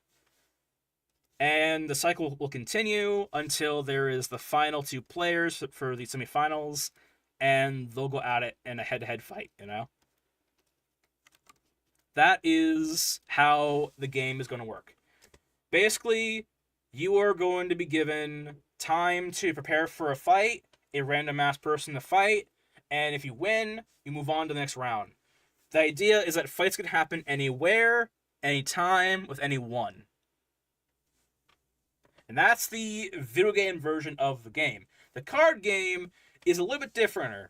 It's still in the tournament style fashion, except it's like all for one. It's kind of like a Battle Royale style card game, where essentially all players, they grab their cards, their avatar, weapons, items, passives, everything, right? Their card deck, right? And they control one avatar against everyone else, basically. And the objective is to pick up the last avatar standing, basically, last avatar alive. And how that happens is each player, let's just say we have, for the card game, let's say we have 4 players, right? And the turn order of attacker is player 1, player 2, player 3, and player 4. Player 1 will be able to target any one of the other players to an attack roll, basically, while the player they choose will be rolling a dodge roll. I'm gonna call it dog.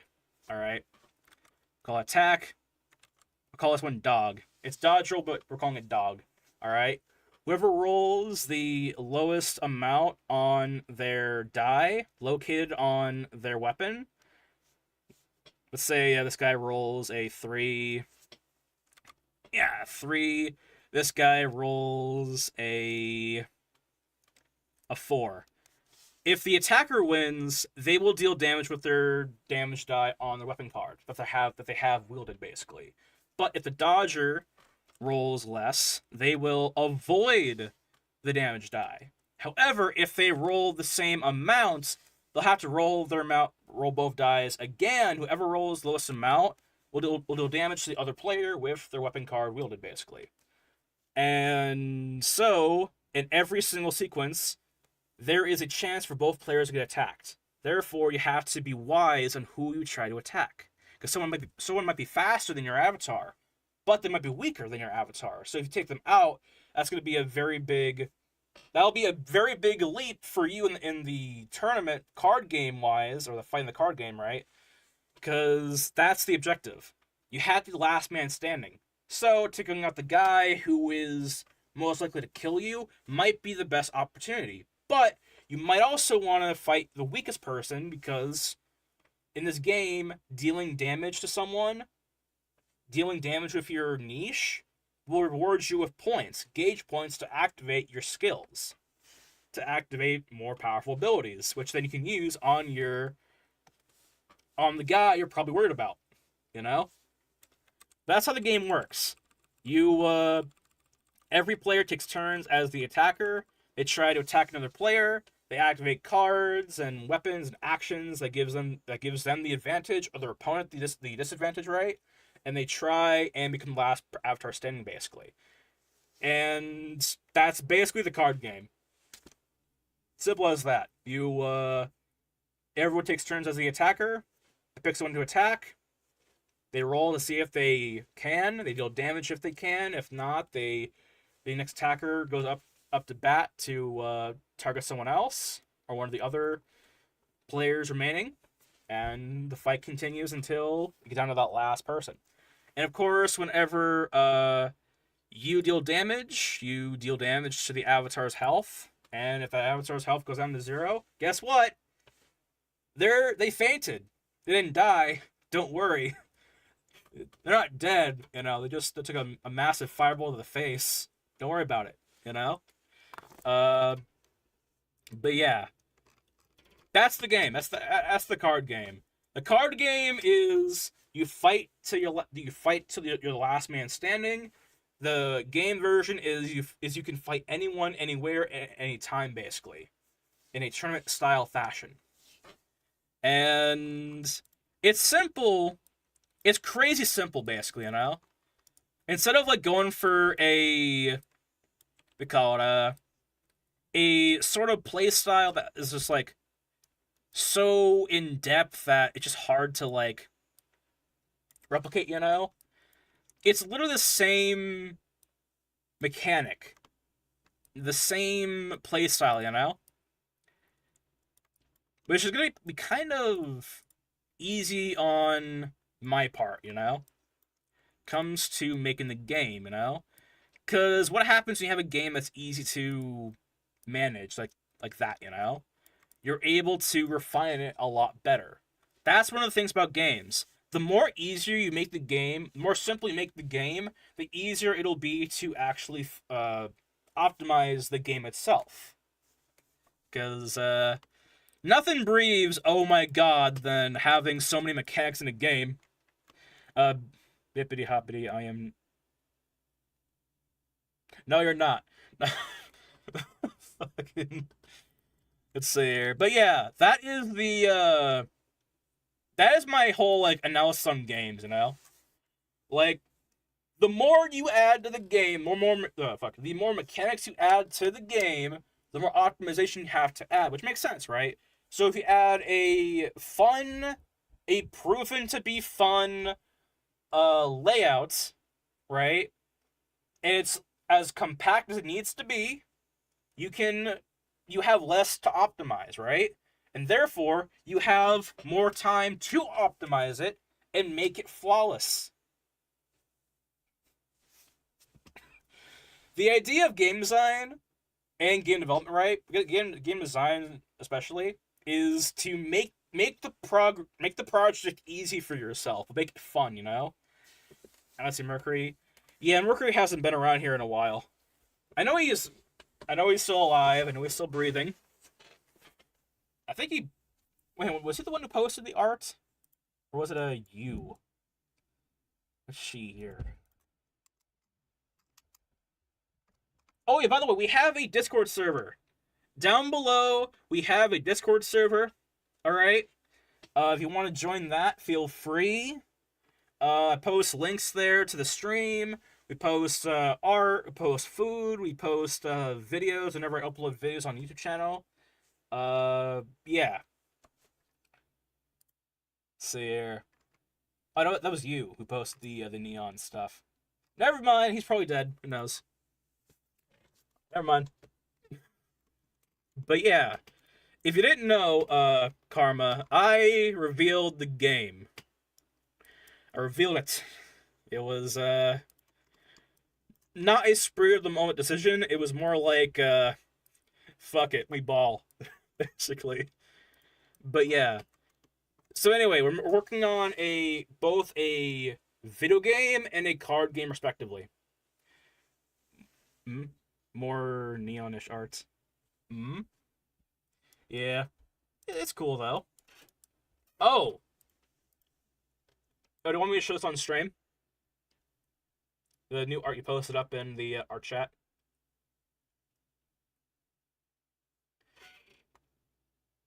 Alright. And here we go. So yeah, this is the Karma's art that she posted up in the art chat in the sandwich station. Looks pretty cool. I love the background.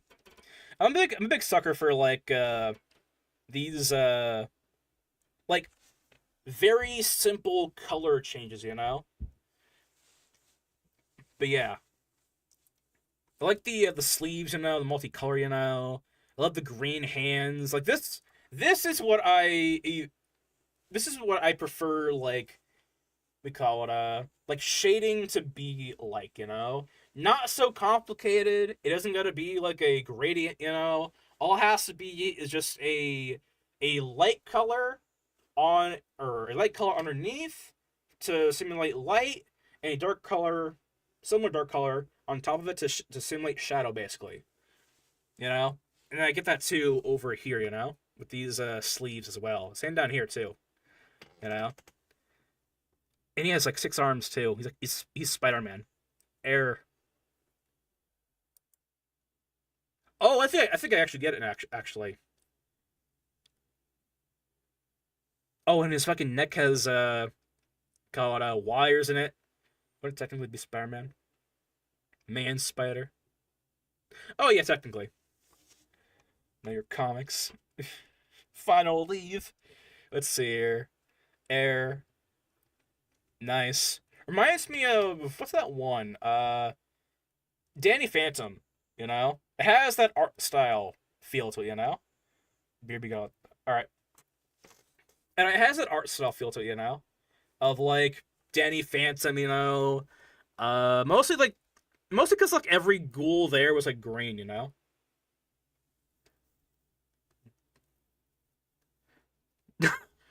Yeah. Don't get bit too hard. Hmm. God. Oh, that's right. Eddie. Ed, will come over here? Never mind. I have a dog back there, and he's sleeping.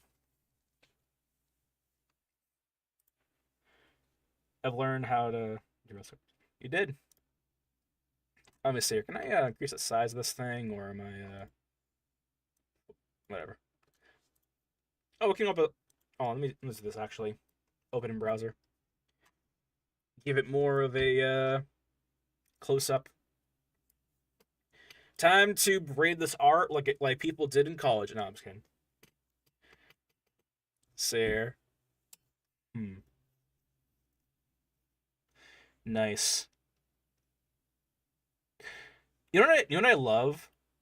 I love how like you don't need a big canvas to like make something look interesting, you know?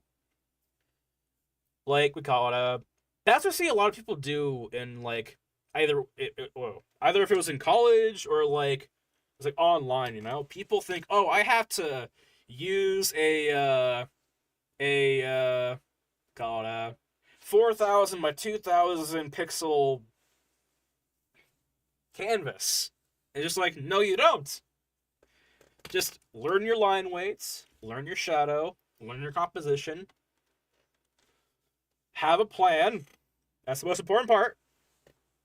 And you can make even like pixel art, you know? Pixel art is an insane example of like being able to work with so little pixels, but makes everything so unique and cool. But yeah. Anyway, if anyone wants to join the Discord channel, and oh great. If anyone wants to join the Discord channel and call it post art or anything, and you want me to show it on stream, I'll have to look at it first, of course, before I actually show it. I probably should have with this one, but you know, it's whatever. It's not too graphic, so it's whatever. But yeah, nice, great. You know, I'm all for it, honestly. You know, like not like this, but like, you know, having like occasionally got like weird like transitions, you know. Oh, I wasn't even thinking Cyberpunk. Didn't even play. I mean, I played a little bit of Cyberpunk. I played like the first like hour of that game, but mostly just like messing around the city. I have Cyberpunk Pan Am. All right. Not bad though. I like the how can I say the detail without making myself appear weird? Let's see here. I like the environment feel of the uniform. All right. You can tell it's just in the middle of the middle of like the desert somewhere. Probably it's hot, of course, so therefore, you have the special detailed looking clothes. Let's see here. Hair's all not like art messy, but like intentionally messy, like as a detail. That's pretty cool. Really could tell, she's like out in the middle of the desert. Probably has a. If I had to, if I had to guess this person's characteristic, right? Because that's what a good character can simulate in a way. What does this character? Who do I think this character is in the game? All right.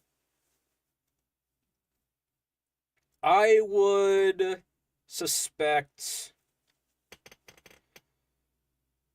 I'm getting like Nathan Drake vibes, like treasure hunter, like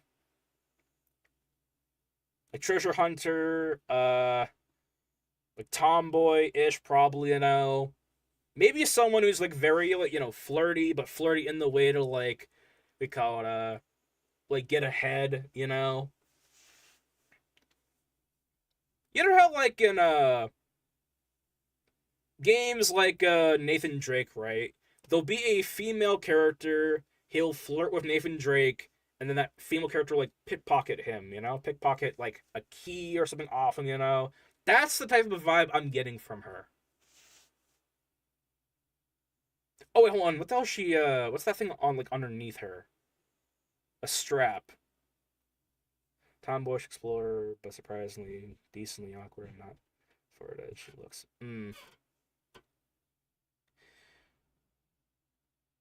Judging by fuck.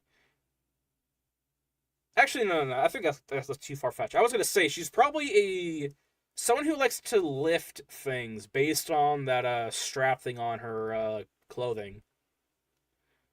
That like black strap with the red and blue stuff right there. You actually got most of the right tomboy explorer, but surprisingly decently awkward and not. She looks. Let's see. So nice though. You can find her working on cars every time you go to her camp, so I would say so as well. Nice. I'm guessing she works on those cars in the desert, probably. I don't know. Or maybe her shop is in the desert. That explains it, actually. That explains the hair. That explains the hair, actually, as well. Because ideally, Ray, if you're working on cars, you're gonna get fucking dirty anyway. There's no point in, like, making sure your hair is all in the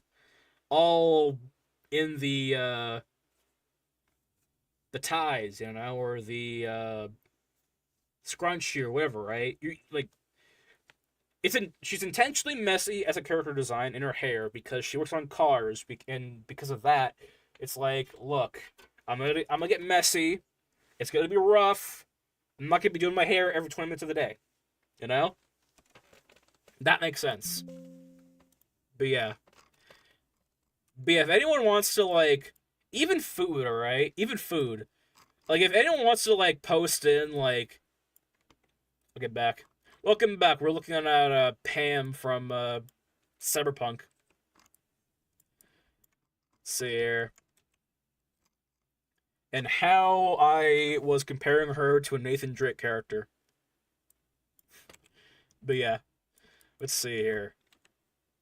But now, I'm going to go ahead and apologize this here bunch. And we'll get this into Painter. After, of course, we UV it, of course, you know. But yeah, if anyone wants to join the Discord server, right, and post in some art, some food, or whatever the hell, right, and want me to show it off on stream, I am happy to do so. Nice, have to get back. Nice, I'll be back. Let's see here. Let's continue with this, though. But yeah. Oh yeah, good God. So, like, we have a thing on Discord, right? Where, like, we call it we have a thing on Discord where it's like, we're getting, like, bots who, like, join the server, right? And that's the thing with all servers, right? All servers have bots. It's inevitable. If you have your server being bumped through you know, the bump bot, you know, or whatever on Discord or whatever, you're gonna get bots. You know, it's just a matter of time, right? And good God, I find the bots that I get, or the scammers that I get on Discord, so fucking hilarious, because, like, they're always the people who are always offering me, like, you know, like, designs for, like, graphic design, or whatever, you know? Mostly it's artists, scam artists, literal scam artists, like the term of art, you know, trying to scam me into buying art. So it's like, you're having the guy who went to school for art, graphic design as a major, and you're trying to sell me graphic design related material. Like, look, alright, I don't mean to put anyone down when it comes to, you know, art, but if I really need something, right? If I really need some kind of graphic design material, I'm going to make it myself, alright? I'm going to make it myself. And it is going to be probably shittier than what AI crap they can give me. But, you know. But anyway. Not to say that there's a lot of bots in the Discord server. Every single time we spot one, we just ban them right away. By the way, if you join the Discord server, we have a rule now that you have 2 days, 48 hours to click that green checkmark on the rules, or else you will be kicked. Alright? That is so that we can deteriorate and curate any bad apples in the server.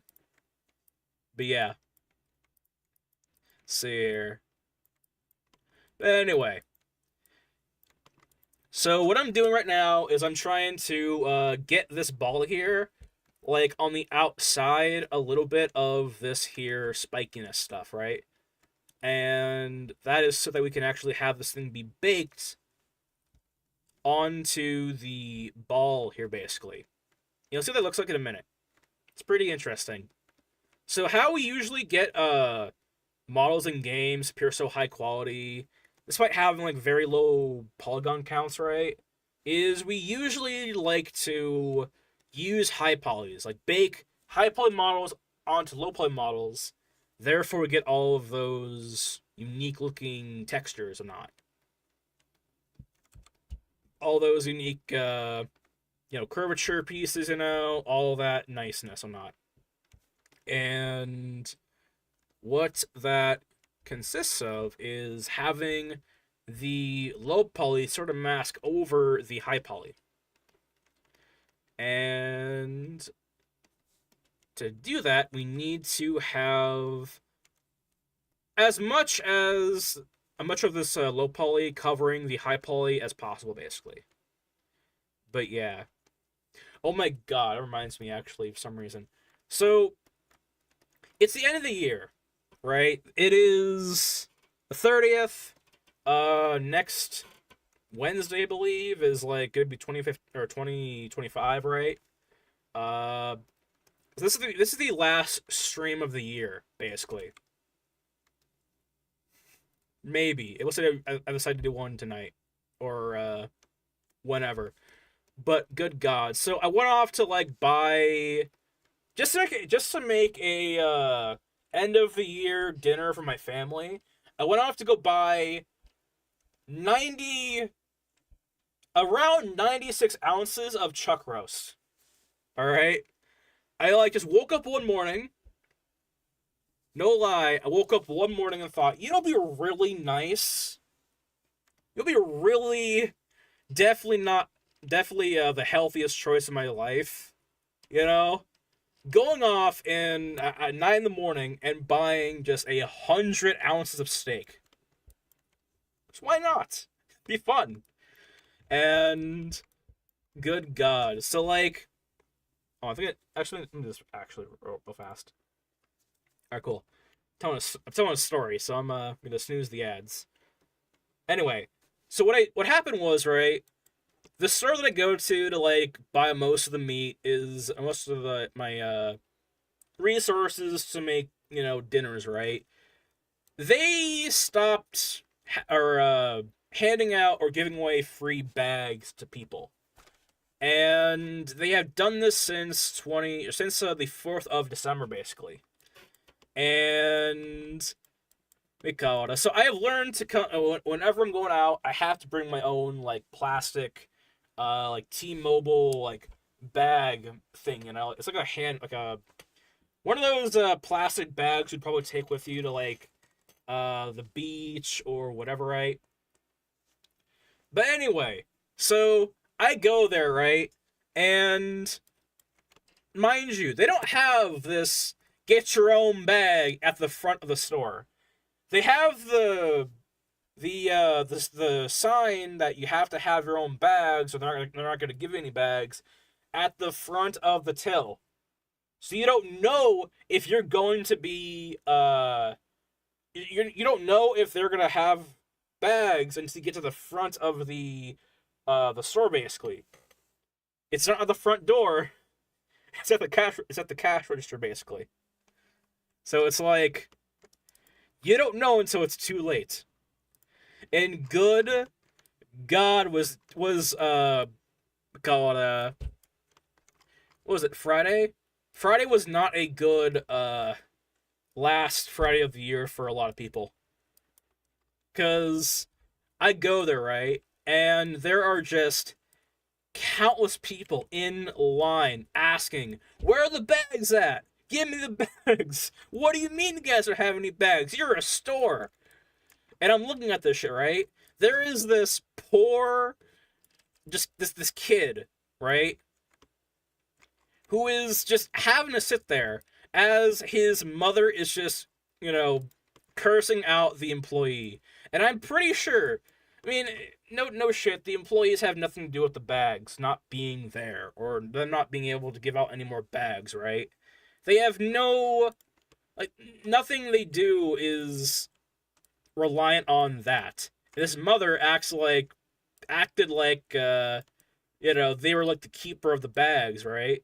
And Christ, this kid, he just looks like he wants to just run out of the goddamn, run out of the store, basically, you know? Because his mother is, like, cursing out the cashier, making a big-ass scene, right? And I just look at this kid, you know, and I tell him, you know, like, I'm sorry, you know? As I'm, like, ringing up my own stuff with my own bag that I brought to the store. I'm just like, what the fuck? Just staring at this fucking kid, like, you know, I'm sorry, man. You're, like, we call it, I mean, I don't feel his pain, but I understand his pain, you know? Of, like, having to be with someone at the store, and, like, they're making a scene, and you're just there with them, you know? It's just like, what the hell?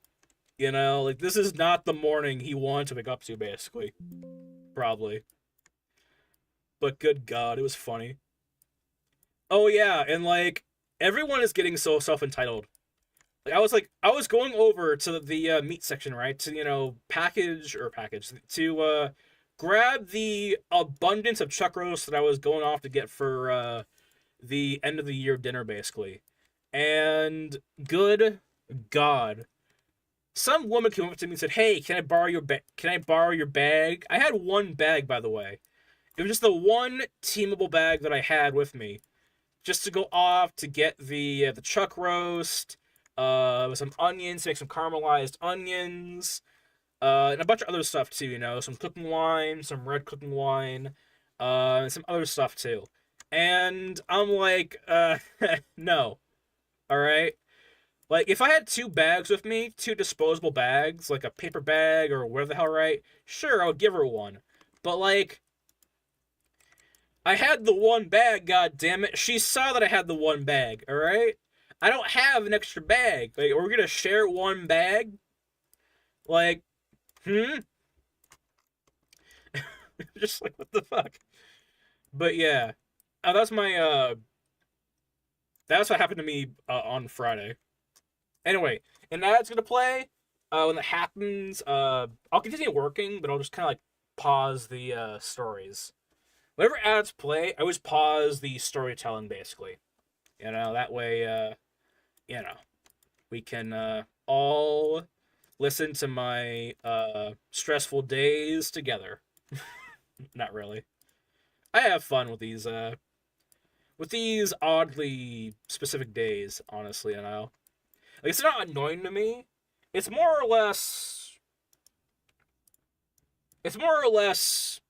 the highlight, if anything, Anyway, ads will play. Take a little break.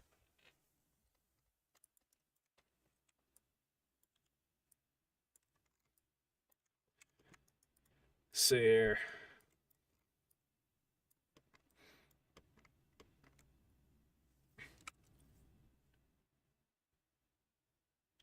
But yeah, and those who are not in the ads, how is it going? Because I realize that some people get ads, and some people don't get ads. So why the fuck are you still here? No, I'm just kidding. No. Let's see. God, my channel's gonna get so fucking flagged for that shit. I curse too much. I realize. I'll say what I'm gonna do after the ads end, but see here. Let's go ahead and go here.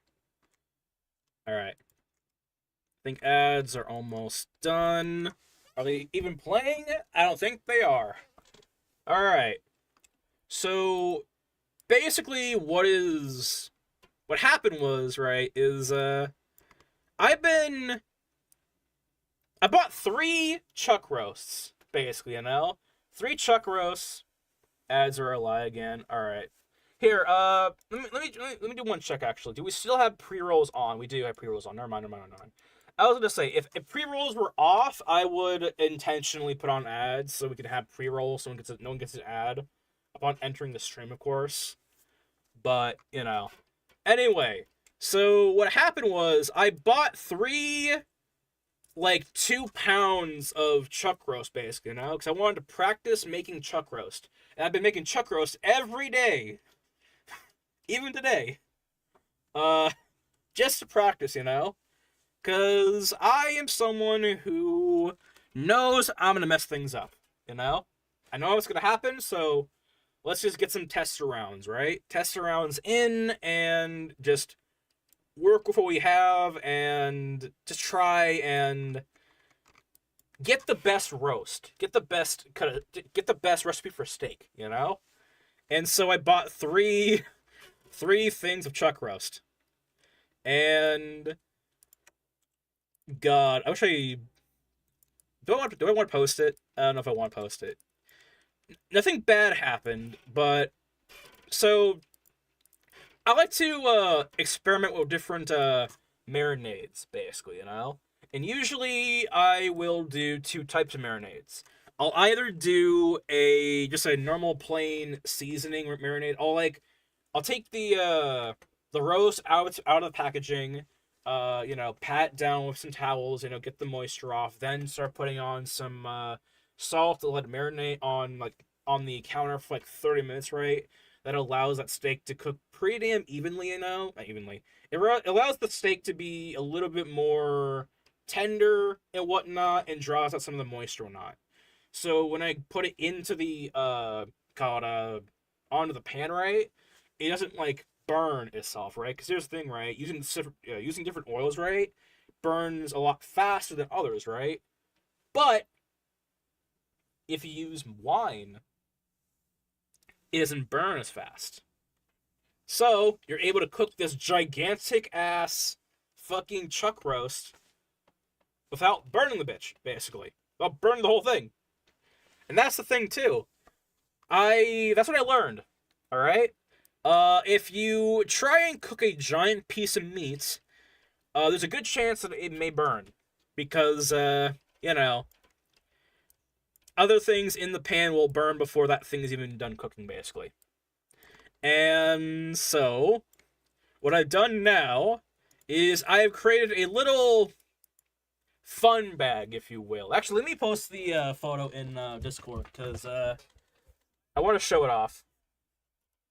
Because basically I put in all of the veggies, all of the meats, I chopped it up into finer cuts, put the sesame seed oil in, the seasonings, the sesame seed oil, put everything in this bag, right? And it's been marinating in the fridge for, a while now, basically, like 24 hours.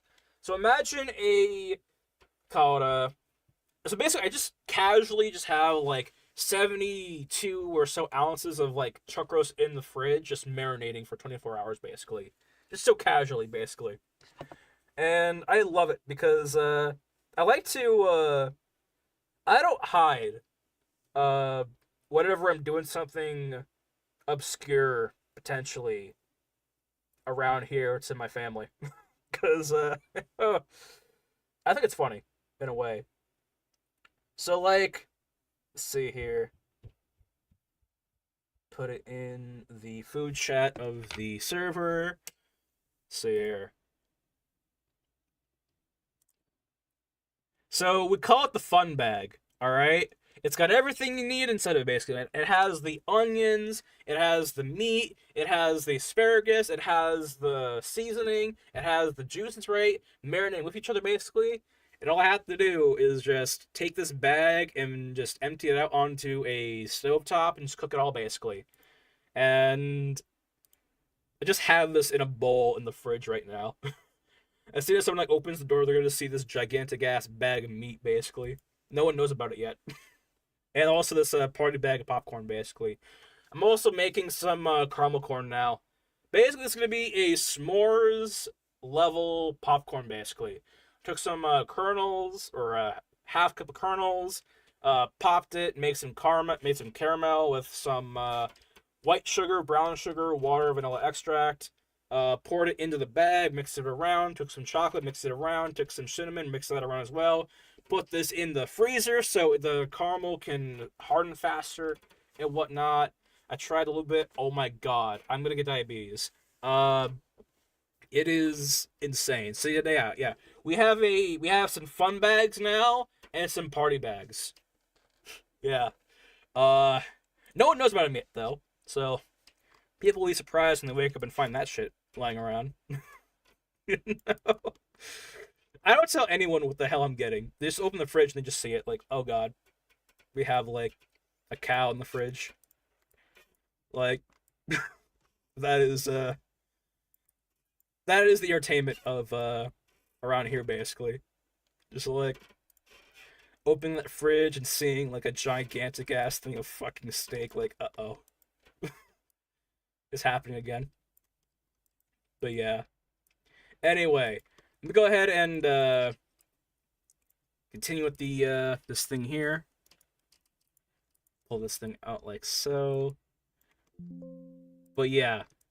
What's funny too, right, is I just started, to be honest with you, I just started cooking this year and whatnot. Like, we call it start of 2024. I barely cooked anything. I cooked eggs, alright? That was the only thing I cooked. Eggs, toast, that is it, basically. But it didn't come until June when I actually started like focus on cooking, you know? Like orange chicken, tiramisu. I mean, tiramisu don't really cook. I mean, I did cook the or tiramisu. I did cook the little biscuit cookie things you put down as layers, you know. But yeah, tiramisu, flan, orange chicken, steak. What was it? What else did I make? Nashville chicken, curry, bunch of shit basically, you know? A lot of shit. Like, we call it, and now I am trying not to. I'm trying my hardest not to do it, because I know I don't need it, alright? You know how people go off to, like, they look at, like, weapon collectors, right? They look at, stores, right? And they think to themselves, man, I don't need another gun. I don't need another pistol, right? For me, I don't need another steak, alright? I don't need... The steak that I get, they're fine as is. However, there is one cut of steak that I want to try and cook, alright? And that cut of steak is called the caveman steak. The caveman cut. Alright? Oh, let me look this up for y'all. Because, oh, it is insane, and I want it. Let me see if I can look this up about doxing myself. Because you can only order this thing online. You don't, like, buy this from anywhere, I think. Let me see here. Let's go to the Bearded Butcher shop. Let me make sure that I'm not going to be doxing myself, alright, with this shit. Actually, you know, let's just go on Painter, and I'll just, like, copy the image over. That way I don't accidentally, you know, do that to myself. So, basically, what the caveman round steak is... see here. It is a $130 steak. Probably it's going to be around, like, $150. And it is 144 to 176 ounces of steak. Now, if I buy this, I'm trying my hardest not to buy it, but I want it. All right, I want it. I want to try and cook it. All right, I'm very curious to see if I can cook it. You know, and God, I am now. If I buy this steak, I'm not gonna, like, eat it all in one go. Believe me, I'm not that stupid. All right. I'm not that crazy. This would be like steak for the next, like, week, you know? Or in my house, or here, it will be the meals that we eat for the next, like, week or, like, 4 days, you know? To put it in perspective, right? I cooked 10 chicken cutlets on Christmas, or Christmas Eve, and all that chicken was gone in 4 days. Or 3 days or so. And there's like 4 people in this house. So it's like, you know. So this steak, I think, would go pretty fast. The thing is, though, do I really need a caveman round steak? Do I really need it? Like a normal New York strip, a normal chuck roast is always fine, you know. It would be hard to cook. That is the one thing that I'm, like, thinking of, you know. It'd be hard to cook. It'd take a long time to cook thoroughly. And no matter what you do, it's probably going to turn out, or what I do, it's probably going to turn out, like, rare, you know. Ideally, I would like medium rare, but I know for this steak right here, it will definitely come out more rare in the middle, you know? But I don't know. I mean, I could like smoke it, you know, get a crock pot, you know, chop this thing up, you know, put it in there, cook it for a long amount of time, right? Cook it in like juices, right? It would make it more rare, so when you reheat, it doesn't overdone. Oh yeah, that's true. Mmm. That makes actually, yeah. I don't know. Not a lot of steaks that I cook survive the next day. You know. I mean, some of them do, but like, you know, I tend to like try and like cook to like 140. You know, like degrees wise. You know, 140 is like the tipping point between like rare and medium rare. So it's like, not medium rare. It's like medium. It's like a medium rare before like like just medium. You know. See, but yeah, I want this, but I don't want to. I don't want to get this. What's interesting too, right? Is you can pay, like, what I find cool.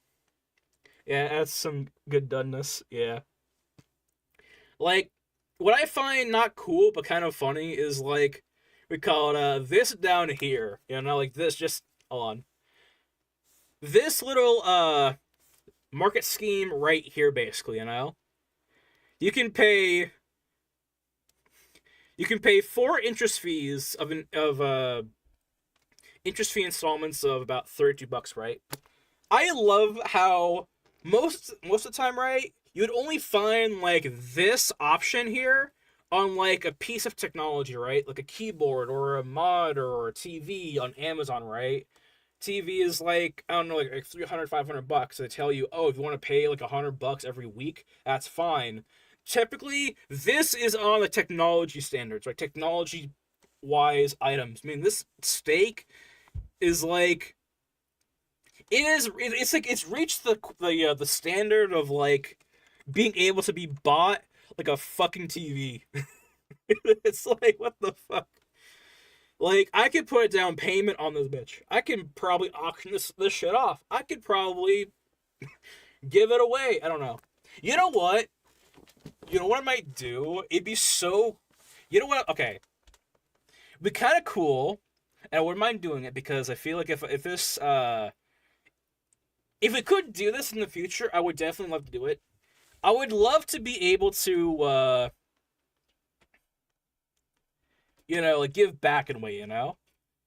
What I would love to do, what would soothe my conscience, is being able to, buying this steak and, like, cooking it up right. Maybe with some, like, onions, potatoes, something to match right. And then just, like, maybe on, like, Thanksgiving or whatever, just go around and give this thing out, you know? And individual cuts, right? Individual cuts. I remember, like, one thing I remember doing back then, as a child, right, is I remember like getting in the car with the family, having a bunch of like meals cooked right, driving around on Thanksgiving or before Thanksgiving, and giving away food to the homeless, basically, you know, going around and giving away food, you know. What I would love to do is do the same thing with like a steak like this, you know, prepare it, make it call it maybe like medium rare, just, it's a good even, and do that, that would cure my conscience of like buying this steak, because I feel like buying this steak, you wouldn't buy a steak like this unless you're going to feed multiple people, in the same day. But yeah, one day I would like to do that, that would cure my conscience if I bought it. But one day, maybe if we like, I'll set up a goal or some shit, and we'll do that one day for a video on the YouTube channel. Be pretty cool. And I'll also get to cook the steak, because that's the thing to me. To me, it's not even eating the steak itself. It's cooking the steak and having other people enjoy the food that I make. That is what is kind of inspiring me about the cooking portion, But yeah. So if one day we can do that, I'd be down. See. But yeah. Anyway, let's get back to this thing. My mind's too on stake because after stream today, best believe I'm going to be taking advantage of that chuck roast. All right, that I have marinating. You know, the fun bag, right? The fun bag and the party bag too, probably. But yeah. Oh yeah, shit. So I have this new thing. This is why I love cooking too. How I show my love, honestly. Exactly.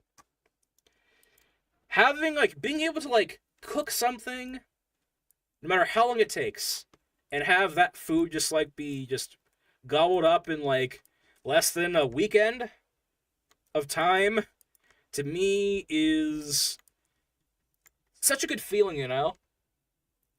Because, like, you know, it's that reassurance that, like, yeah, you knew what you were doing because it's gone. You know? But yeah. Let me actually do this real quickly. Go like so. Actually, let me do this actually. Cut right there, move this up, and then stabilize the n-gons. But yeah. That's what I love about cooking too, you know? Like, Coda. Knowing that what I do and why I do it is so that, like, people can enjoy it, you know? But one thing that makes me satisfied is, like, knowing that the people that I care about, that they are full, you know? They are full, they're happy, and, you know. Not that they're gonna starve, but, like, you know, it's still a fun experience, you know? But yeah. Oh yeah, shit. We have, I think I showed this off earlier in stream, or a couple streams before, but, we have new, commands in stream now. And new, things to buy, I think, in, the channel point system. So, if anyone's ever wondering, like, where's the music at, you know? You can go down below, you can actually, like, have the songs, like, continue with through, channel points, if you want. Same for other stuff, too. But, yeah. Which, by the way, the reason why I'm talking about that is because at the start of next year, which is going to be a Monday, so I'll have, like, Thursday and Friday off of streaming. On those days, I plan on going all out with stream or with a streamer bot. You know, maybe even draw myself up another layout. You know, I love this layout, but I kind of want one of those like ring layout thingies. You know, but you know, I don't know. Start of the year, I plan on going all out with the channel points. But yeah. See here, though.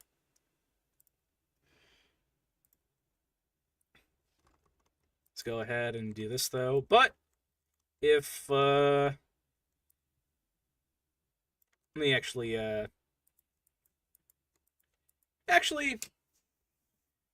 let's do this. I went to your balance side. I went to your balance side.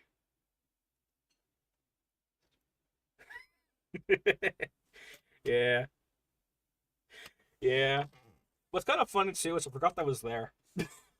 I put that there, like in 2019, I believe.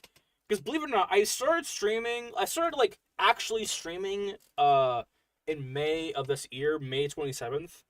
But initially I made this channel back in 2019 when I was doing, or 2020, I mean, when I was doing, like, college work, basically, you know? I would, like, literally go on this stream, or this channel, just to stream my college work. And back then, I was called 8-Bit Sandwich. Now I'm 3D Sandwich.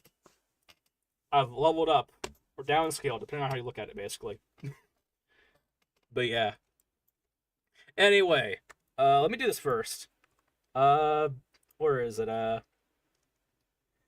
Let's go and do this one. There you go.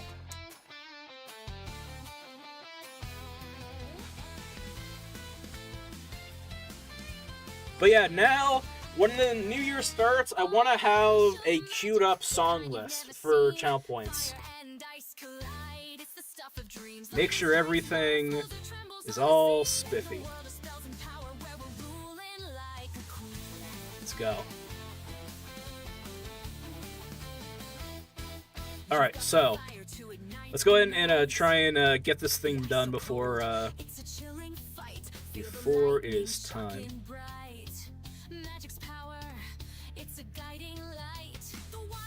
Let's go. By the way, the songs that I play on stream, they are about the story of the game. Both games.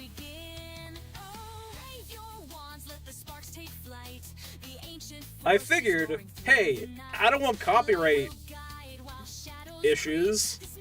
Let's just have our own songs. I thought, why not? Let's go. Which, by the way, if anyone actually... No songs too. Yeah, nice. I want preference too, alright, because, we call it, I didn't, like, write the song, well, I wrote the song, but if you could tell, I didn't sing the song. Right? You could tell, right? Basically, I figured out that I could just, like, go over one of those, music generators, right? Type out some lyrics, right? And have it, like, play some, track, you know? Basically, I'm able to choose the instruments, the genre, the tempo, and everything else, right? And type out the words, and have it generate a song through that, basically. And the reason I do like that is because I don't trust YouTube or Streamlabs music, because sometimes they say it's copyright free, but it ain't. Which is kind of funny, because, like, Streamlabs comes with one of those, free music track things, right? But some of those songs are not copyrighted or copyright free on Twitch. So you run the risk. Hey, Sumo. Is that a, say here. Look that up, actually. Nice. What I've been using is... Oh, where? Let me look it up. What I've been using is... AI Tubo. That's what I've been using. But yeah. I don't claim these songs by any means, by the way. But eventually, if I decide to, like, upload these onto, like, YouTube, right? Anyone can use these. And yeah, that's the reason why I don't use anything. Exactly. Better safe than sorry. Yeah. I don't know. As long as the person, I mean, I'm never gonna claim these songs, you know? Like, of course not, right? Like, claim as in, like, oh yeah, look at this song where I sang the vocals, you know? But, you know. What I might do, though, is I might actually, because I did write up the lyrics of these songs, I might actually, you know, later on when I have a bigger budget, I would love to take the lyrics of these songs and maybe, like, give them as, like, reference to a composer and have them make songs or make music with these, the lyrics of the songs. Not the actual songs themselves, but, like, just the lyrics, you know? And give them free range to do whatever the hell they want, you know? Because, I want something authentic. You know, I want authentic resources, authentic, we call it, things for this game, you know? But yeah. Because, like, you know how, like, in some cartoons, right? Like, Pokemon, Yu-Gi-Oh! Like, there are a bunch of kids cartoons, right? So you wouldn't think the theme song would, could ask one of the bands on the team and see if he's down to bring. I'll do that one of these days. I'd like to actually pay someone to do it, though, actually, you know? Like, actually, like, do a commission, Because I'm above the believer of, like, I'm a believer of, like, we call it, I believe, like, the artist should get paid, So if someone's gonna be making a song for this, for the game and the card game or both, whatever, I want to be able to pay them. And it never hurts to have that wait period before, knowing what song I'd actually want, But yeah. But, those cartoons like Pokemon, Bakugan, Yu-Gi-Oh!, whatever, Beyblade, they always have these compelling-esque songs, right? And they're all for, like, kids' cartoons, right? So you wouldn't think, like, it's for a kids' cartoon. You don't have to go, like, super crazy, right? But they do. They go absolutely insane. Like, I still find myself listening to the Bakugan theme song every once in a while, It's so cool. Bakugan isn't that great, in my opinion, as a game. But the anime, the theme song, though, it hits, Same for, of course, Pokemon, Yu-Gi-Oh! Yu-Gi-Oh! Holy good god. I mean, it's made by a Japanese, team, so it's like, it's gonna be amazing, But yeah. I don't know, it's kind of crazy how, like, a lot of, like, theme songs are, like, a lot more iconic and memorable than, like, actual, like, songs from, like, just people, And for good reason, too, I mean, the song needs to, embody and, like, leave the viewer, watcher, reader... Are ads gonna play? Are ads gonna lie to me again? I think they're gonna lie to me again. But yeah, like, I personally think that, like, for, we call it, for songs made, ads this time. Alright. Sweet. They finally played. I'm finally gonna get my 2 cents.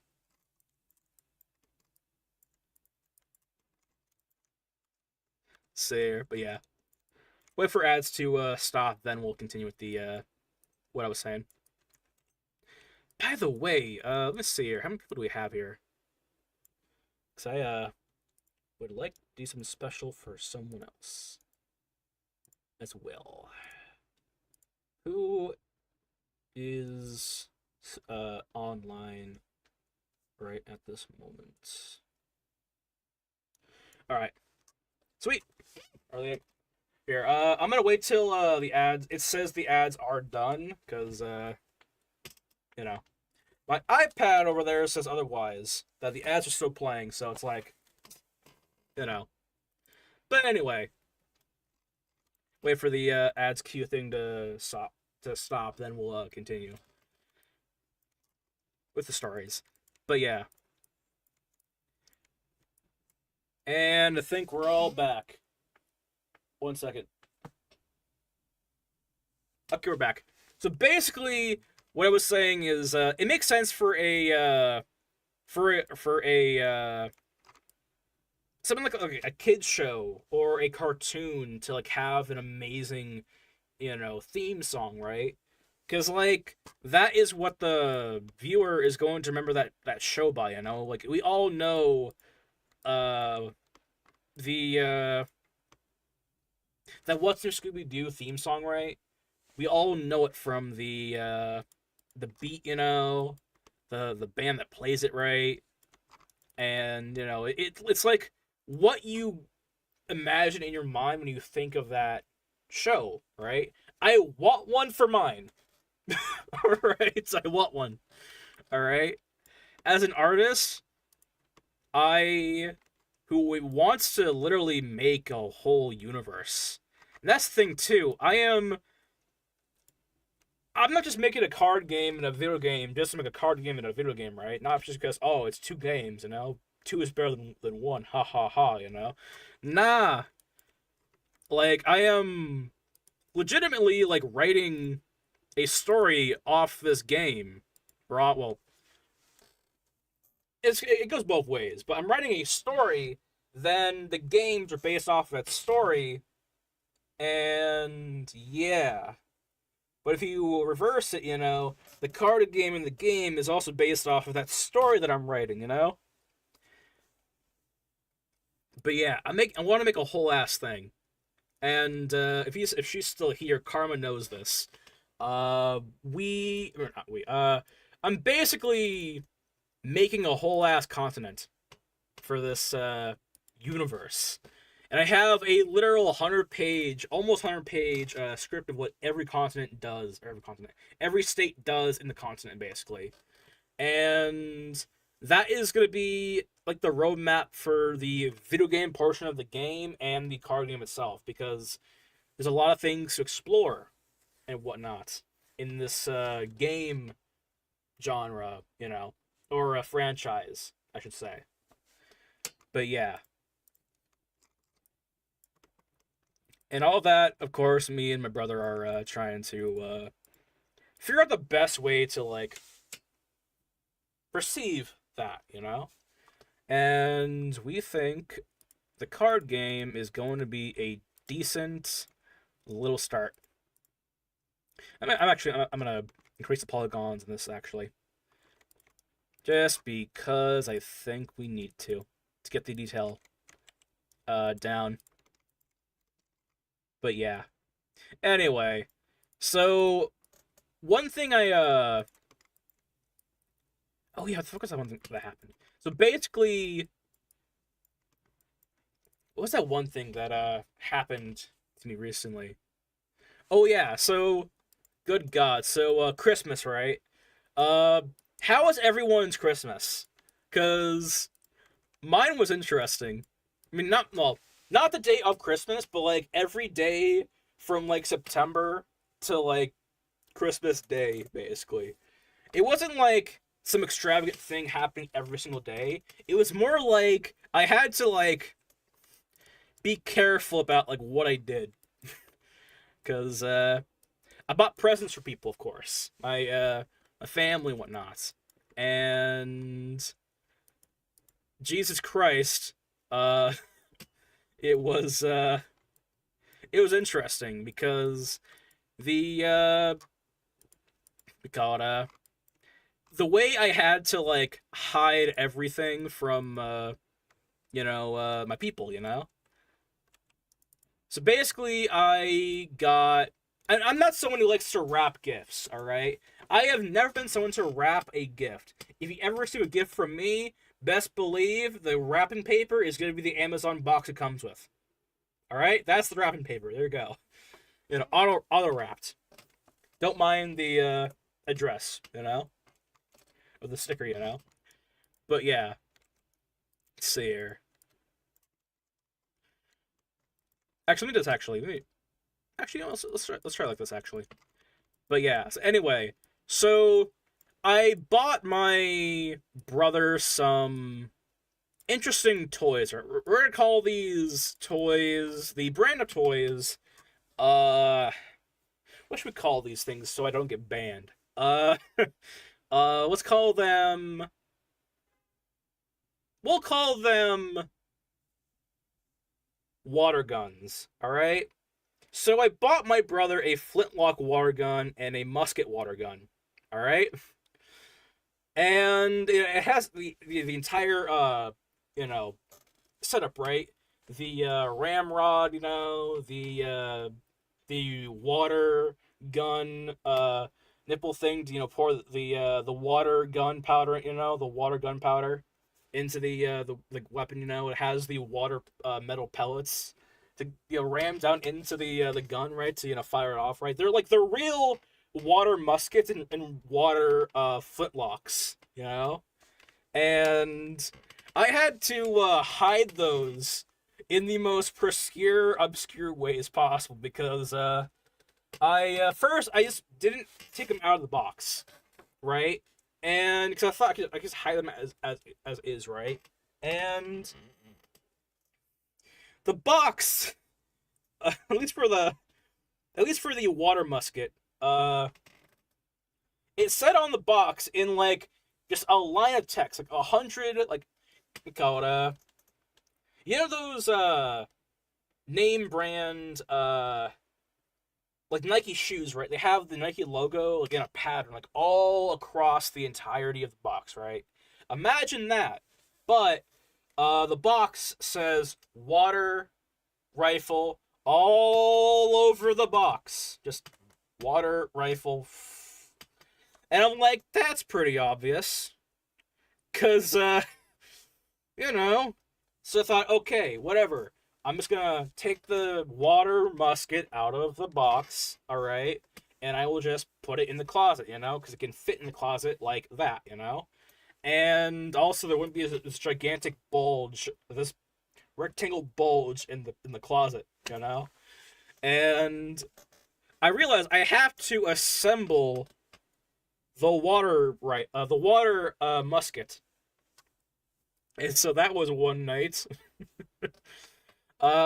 Because I realized that, like, I kind of, what's the term? Didn't realize how exactly,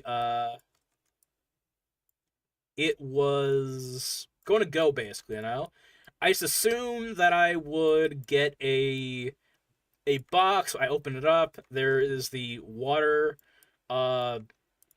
blaster, right? And just call it done, right?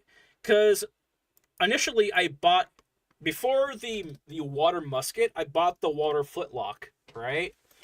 And the flintlock, I opened the box up, and it came as is, you know, the water musket all intact, you know, the ramrod, right? And I thought, okay, cool, great. That was definitely worth $600, whatever. Call it And so I thought, a couple of months down the road, I bought this in September, by the way, the water flintlock. Then in, like, November, I thought to myself, you know, it'd be cool, like, because no one's expecting, when you get a big present, right, you're only expecting that big present, right? That's, like, the one thing, right? And I thought, what if I bought 2 really expensive water guns? You know? He's not going to be expecting that. And then the box that I get has, like, the whole entire, like, what it is, honestly, just, like, labeled on the side of the box. I'm just like, uh-oh. But anyway, so I had to just sit here, like, in, like, we call it, like, 3 in the morning on one night. I'm just, like, trying to put together this $700 water musket, basically, you know? It's water musket. Definitely not a real musket. Definitely not a real musket. Don't worry about it. In case anyone is wondering, they already got drowned in the river. Okay, we lost the weapons in a boating accident. But yeah, these the $700 water gun, water musket. I had to just sit here in the dark trying to, like, put this thing together, because I don't want to turn the lights on and wake everyone up. So you just see me in my room, just, like, putting together a musket, or a water musket, right? Because that would be some shit.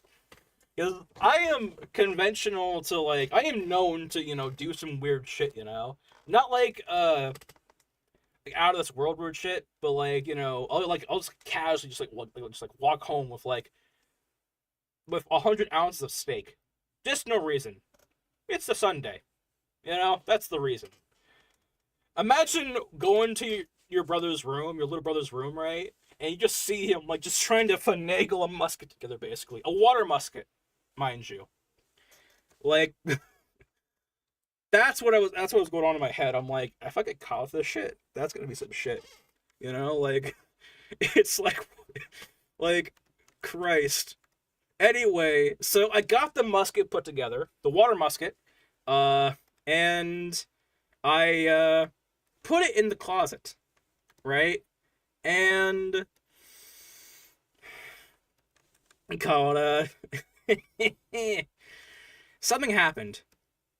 All right. Now what happened was the water musket didn't fire off. In fact, these guns are possibly the safest guns you could possibly imagine. The only way to fire off these water guns, there's, like, 9 steps, and only on that 8th step could it be fired off, basically.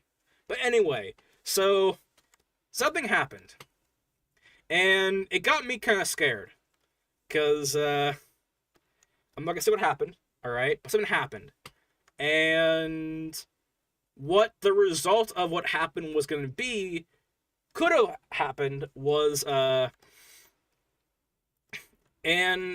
investigation, basically. Now, I live in an area where things happen, basically, you know? Like, crime around here is not, you wouldn't want to walk outside alone, is what I'm trying to say, right?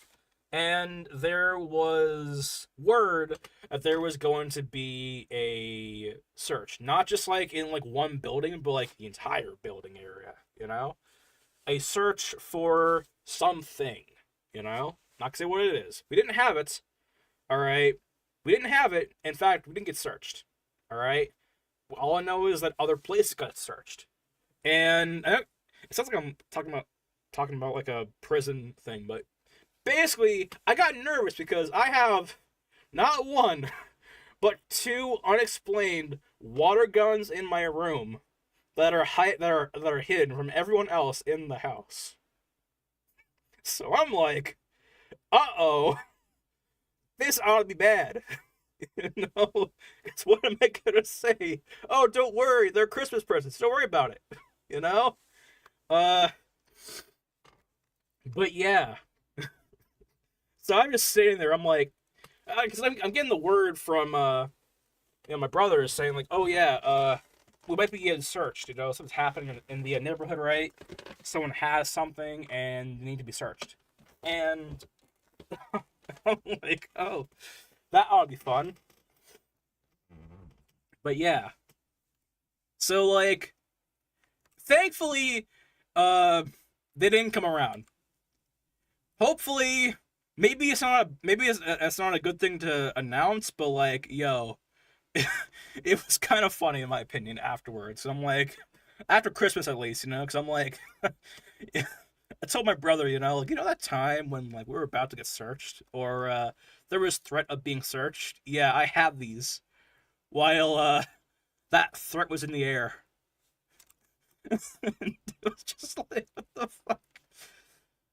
I swear to God, if there's ever a time where I'm not streaming right, or I'm not like online for like a good solid like week, you know, like, I stream every week, you know.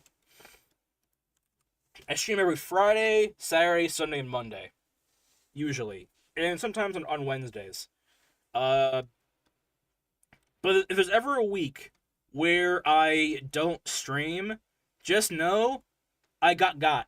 Alright? I got, and, yeah, either got in the hospital, or got in a different way alright?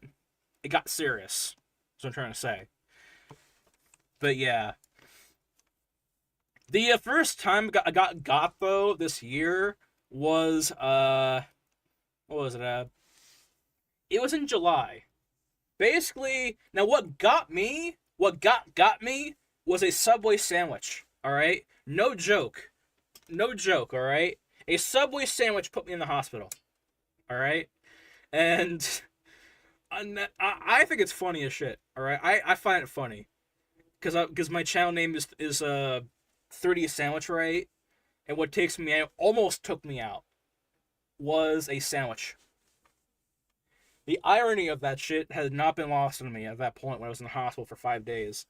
Like, I went to the hospital. Me and my brother, right? He took me to the hospital, right? We're joking, you know? We're joking about whatever the hell we were talking about, right? And we didn't think that the condition was bad, you know? My condition was bad. You know? All we knew was that I was in pain. It lasted for 24 hours, right? And usually this pain that I had would go away after, like, a good, like, half day or so, right? Which was fine, you know? Because nothing happens, I didn't have any difficulties afterwards, right? So I just thought it was just like a pain, you know? It's like heartburn, you know? Heartburn is something to go to the hospital about if you had it for a long time, Just take some Tums and you feel better, you know? And that's what we thought this was, you know? And then we realized it was not heartburn. And yeah, it was a lot worse, you know? And we call it so what conspired was the inevitability of me being in the hospital for 5 days, right? Now, at that point, I didn't have a Discord channel to, like, tell my community or whoever watches me at that time and what the hell's happening, right? So, like, I could have died. Like, I'm, like, no joke, I could have, like, I was, like, they told me to put in emergency contact. Like, that's how bad it was. They told me you're gonna be admitted to the hospital. You're gonna be staying here, and they didn't want me to go for like 5 days. Even on that 5th day, they had like they want to keep me there, but honestly, I want to take my chances. But yeah, let's see. But yeah, that was my got story of this year, you know. I got that on that 4th of July, before 4th of July actually. But yeah, I'm not gonna bore anyone with the details of like what happened, you know, of like why I was in the hospital, but just to really break it in, I guess. We call it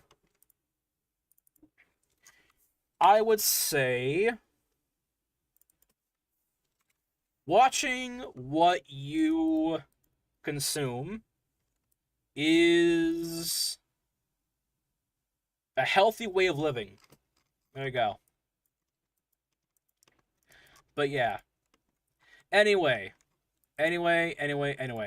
So that was my story of getting got this year. Fucking I don't know. It's kind of funny too, you know, because I realized that like what I had obtained from my gotness, I guess, was something that's like in my family, you know, like to put it simply, maybe someone will know this. I'm not gonna say it because I don't think I can say it on stream, and I don't think anyone wants to hear it, honestly. Whenever I eat something that's going to be greasy, right? I better be drinking a glass of milk beforehand. You know? Just so that I don't end up back in pain. Which is fine. Just fine. Personally, to me, you know, it's fine. But yeah. That was my got. But anyway, let's see. Let's try and finish up this here jar. Ro's been on this thing for 3 hours now. Let's see. Just go ahead and keep going. But yeah, that was it. So yeah. I hope everyone had a good year, actually, you know? Because, despite all of what happened, to me, it was a good year, you know? It was a lot better than most, you know? And y'all know what I'm talking about. You know, the big C, you know? The big C. You know, fucking, part of me thought that we were going to enter into, the dawn of the age of, Resident Evil, you know, the C virus, you know? The C virus, gonna turn... What was the first place that got infected? Gotta jump off for dinner. I shall return. Alright. Well, in case I don't see you again, Odyssey, it was fun having you. Alright, thank you for the raid. I'll see you again soon. But yeah. I thought that, like... We call it, Can I talk about it, actually? I can't talk about it on stream. Actually, I can give it a fancy acronym, alright? we're gonna call what happened, okay? We're gonna call it, the good old C virus, alright? The C virus. What happened was, right, which I think was kind of hilarious. Not hilarious, but, like, kind of interesting, if you will. So, like, when the C virus came out, in 2019, actually, I think is what it was, it was, of course, a big surprise on all of us. And I was in college at the time when this was happening, basically. And not gonna lie, I did my best to prepare, right? I didn't get, sick by any means, but it was one of those cases where, like, we call it, I knew it was going to start wars, you know? Online of, like, what caused the C virus, you know? Like, and it got me realizing, right? If the zombie invasion ever were to happen in real life, you would have, like, so many conspiracy theorists online breaking this down, you know, and giving out, like, false information. Like, if the fucking, if there was ever a, zombie virus that ever came out, like, we're so fucked. You know, we're so screwed. Like, we call it, not that I ever thought that, like, the world would, like, pull through, you know, but, like, you don't realize how screwed you are until things happen, you know? Because, like, you can act like you're prepared for anything, right? But, like, as soon as it happens, right, wherever you're at that point, right, that is your, like, call it, it's like either you are prepared for it or you're not, you know? So it's like, you know, based on what happened over the C virus, I could tell we're it'd be a dark day for a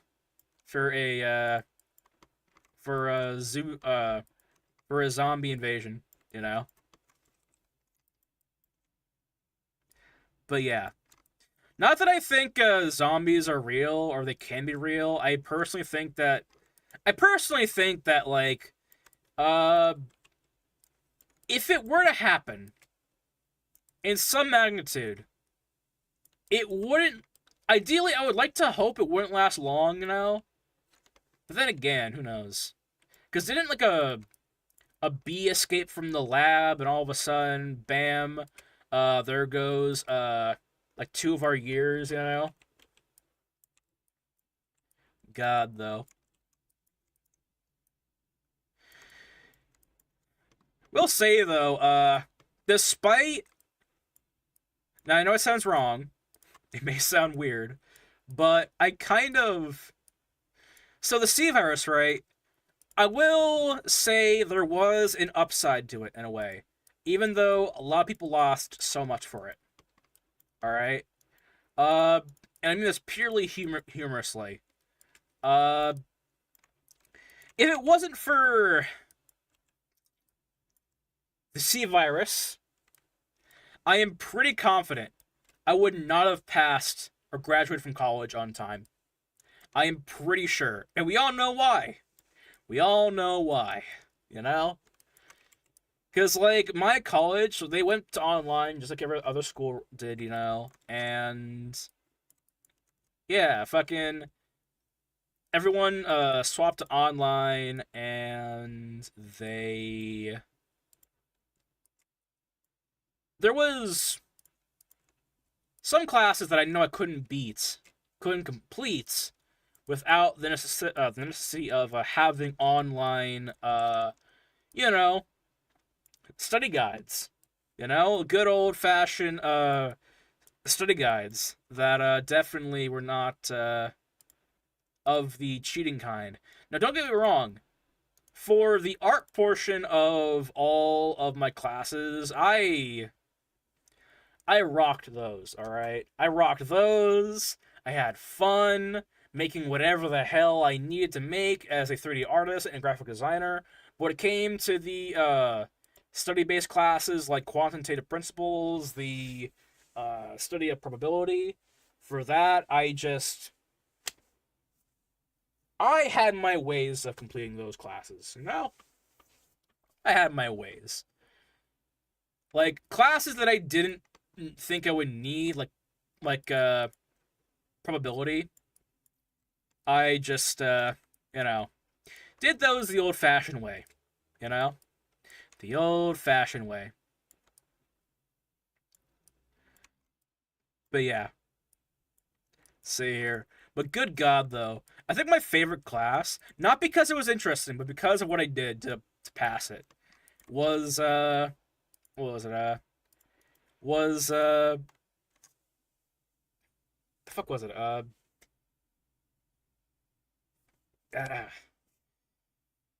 ethics, that's what it was called. Ethics, that was the class.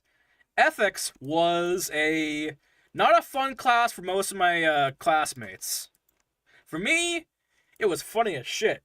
Because it was funny to watch a bunch of people have their opinions be challenged, you know? Oh, yeah, and let me see here if I can skip the ad for y'all. I can't. Whatever. So, let me do this real quickly if I can. Oh, shit, I can. Nice. I'm going to skip the ad for y'all. There you go. So, basically, what happened, right, was I love ethics class. Not because I agree with, like, whatever the hell's happening in the class. It was the debates. Because everyone in my college, right, they're the people... Now, no one in my... I'm not saying everyone in my class or my college class was, like, that they're a bad person. I'm saying that they had very strong opinions, alright? They had very strong opinions, right? And it was fun watching those opinions get challenged in a class about challenging opinions. It was so fun. And yeah. So there was 3 different camps you can be in ethics class. There was dualist, materialist, and holist. The definition of all those was dualist was basically citing for both sides, right? Let's say we have, for example, let's say you have Christmas, right? And someone says that Christmas is on the 24th. And the other person says Christmas is on the 25th, right? As a dualist, I will be like, why not both? Right? Why not both? As a holist, I'm going to go towards one side and say, hey, let's have Christmas on the 24th. You know? That sounds like a good idea. If I was a materialist, I'm going to say, well, why not every year be Christmas? That's the difference between dualist, holist, and materialist, right? And so everyone who had their own opinions, who would like constantly change their camps like it's a goddamn circus act, they got pissed. And it was funny, to me at least. And yeah. Because everyone's opinions got challenged. And I am someone who, I don't like arguing, right? But if I'm going to argue, I'm going to bring facts, alright? The only thing I'll argue with is genuine facts and whatnot, you know? And if the person that I'm arguing with, right, or having a debate with, right, a fun little debate is not going to take the facts that I'm displaying in front of them and take them into account, or at least analyze them and try and prove me wrong with their facts that are factual, then there's no point. If the other person is not willing to take facts or consider the facts that are being displayed in front of them, there's no point for the argument. Simple as that. And that was what ethics was consisting of, you know? Everyone getting pissed off if their opinions being challenged, you know? Like, if someone wants to fucking challenge me, I'm all for it. But in this class, everyone was, like, not for it, basically. But anyway, I love that class because how I passed it, basically, you know? So, what happened was, right, the final test of the class, final exam, if you will, it was all, I want to say, was all interesting, if you will. So what happened was, it was going to be a 50 question test, right? Multiple choice, easy as that, right? But you needed to, of course, study, right? Now, I have a bad time at actually studying for tests.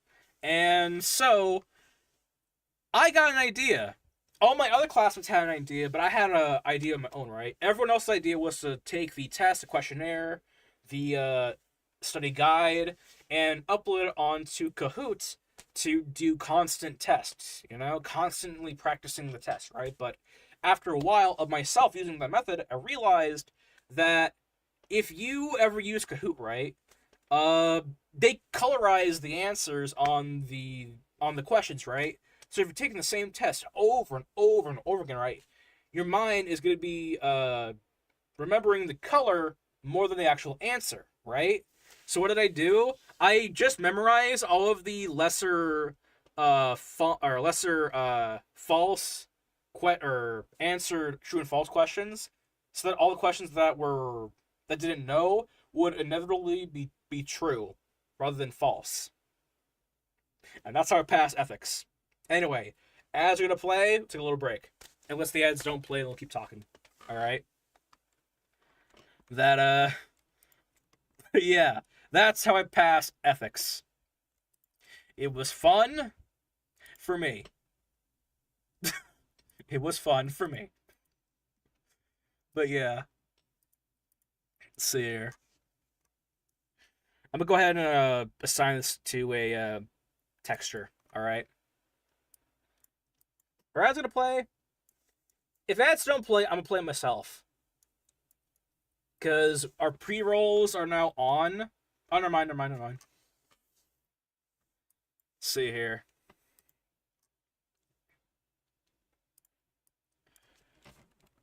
Alright. Purple spiky.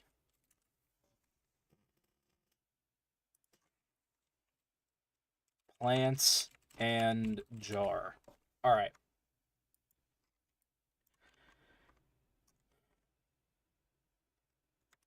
See here. What are these? Oh, these are also part of here too. Alright, well, whatever.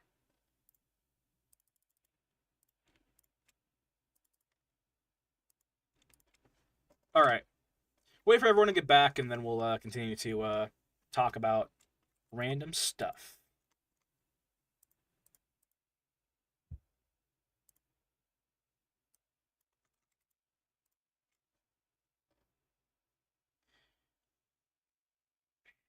Alright. Are I gonna be playing? I think they're lying to me. Again. Those bastards. Well, I ain't gonna play it. The only reason why I have ads playing is so we can turn off pre-rolls, because pre-rolls are ads that play when you enter the stream. I don't want that for anyone, I don't want that for anyone. Not my worst enemy. See here though. All right. If anyone was in an ad, welcome back. We're gonna continue. All right. So I'm gonna go ahead and just make it easy for myself and just copy all of this together, right? And then I'm gonna do this actually. I want to take everything we have. All right. Make sure that everything is. Let me see here. This would be the high poly, wouldn't it be? It is. Okay. Let me go ahead and do this real fast. So I now have to take all of these and kind of make them incorporated basically into each other basically. But anyway, so oh nice, that works out pretty well actually. Whatever. Anyway, so yeah, that is how I passed ethics basically. It was a good time for myself only basically. But yeah. I don't know. Personally, I love college, right? Would I recommend college to anyone who is going in for arts? Yes and no. Like, I would recommend it because I recommend. Well, actually, no. It depends on what you're going for, basically. You know, like if you're going to college, you have to realize that none of the teachers know what you want. Right? The only way for you to get what you want out of college is if you seek it out yourself, basically. You know.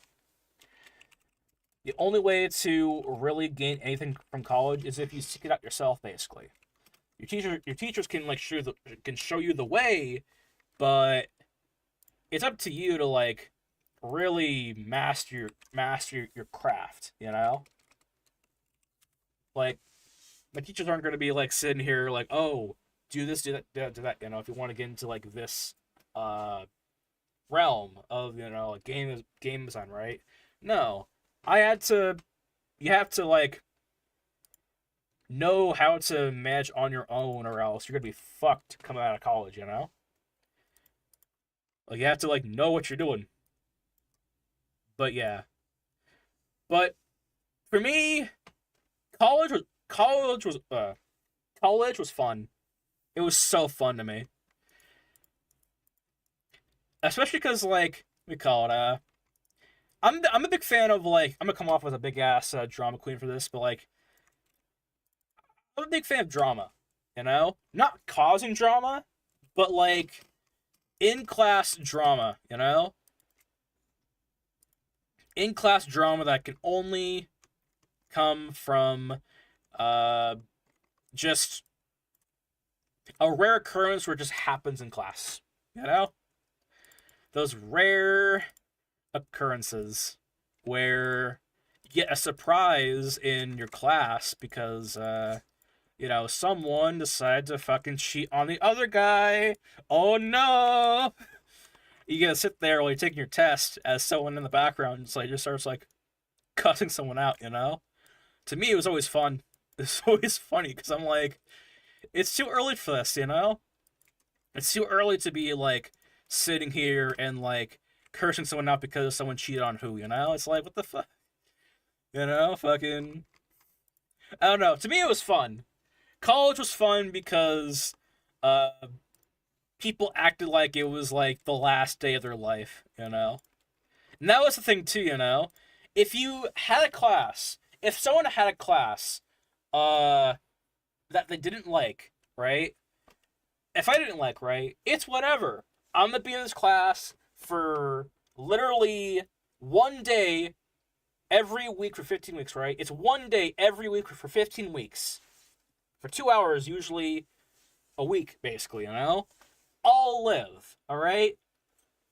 I didn't like, one of the classes that I didn't really like all that much was, was art history. But, same time, I'm only in this class 2 hours a week. It ain't that bad when you consider it, you know? Like, Christ. But the reason why I bring that up is because there is going to be times in college where you will have to do things that you just don't want to do. Just like life. You know? But yeah. I don't know, I feel like college prepares you for like what you can expect in like afterwards, you know? But yeah. Let's see here.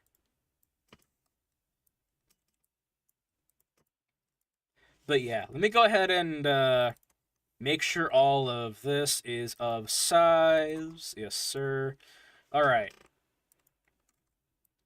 So, what I'm going to do is I'm going to go ahead and start laying this out right, and then I'll increase the size, and then we'll bake it up in Painter, and we will continue. But yeah, like, Christ. Oh yeah, so back to the grocery store shenanigans, alright?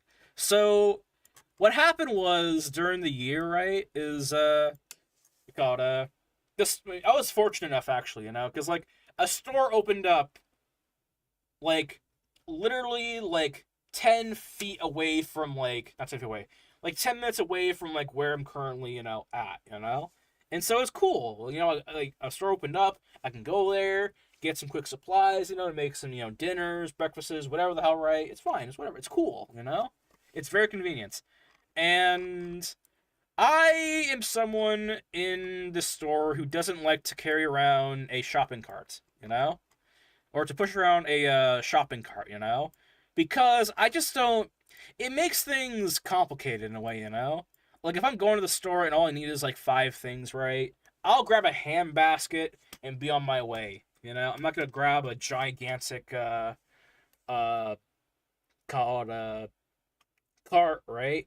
But if there is no hand baskets, or if there is no hand baskets there, I'll still rough it out and just go grab the 5 things that I need and like just haul it back to the counter, right, and pay for it there. But one day they have decided to just stop. It's a domino effect basically of this damn store. First, they got rid of the hand carts, and then they got rid of the bags, and then they started moving things around in the store. That place is haunted by their own people. Or whatever. But anyway, so what I used to do at that grocery store is I used to basically, we call it, whenever they would, like, whenever they got rid of the hand carts, right, I didn't want to, like, haul around, like, a gigantic metal gate, you know, just so I can, like, carry off, like, a couple, like, packages of, like, meat, some chips, right, or whatever the hell, right? I'm getting, like, 5 things at most. I don't want to carry around or lug around a gigantic cart, you know? So what did I do? They didn't have hand carts anymore, but you know what they did have? They had hamper bags, or hamper, like, plastic, baskets, you know? Like, things you would use to, like, store clothes in, or whatever, you know? So this is what I did. And I made sure that I put the hamper bags back where I found them, you know? But what I would do is I would basically, whenever I had plans to use a self-checkout, you know? The self-checkout stand where you bag the stuff yourself, right? Or you used to bag the stuff yourself. Whatever. I would literally just, like, go up to that fucking, that desk, right? And just, you know, put all my shit on the little weigh scale thing, right? And put the hamper bag back where I found it, in the fucking camping goods section, right? That was my hand cart. Until someone bought the hand carts. I'm like, well, shit. That's unfortunate. But yeah. Let me actually, do a cut. Alright, cool. But yeah.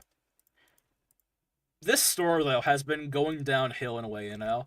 I would not be surprised if this store that I live nearby, I would not be surprised if that store was a front for, money laundering, because the way they are just constantly, like, making it such an unappealing place to shop is just insane to me. Like, we call it,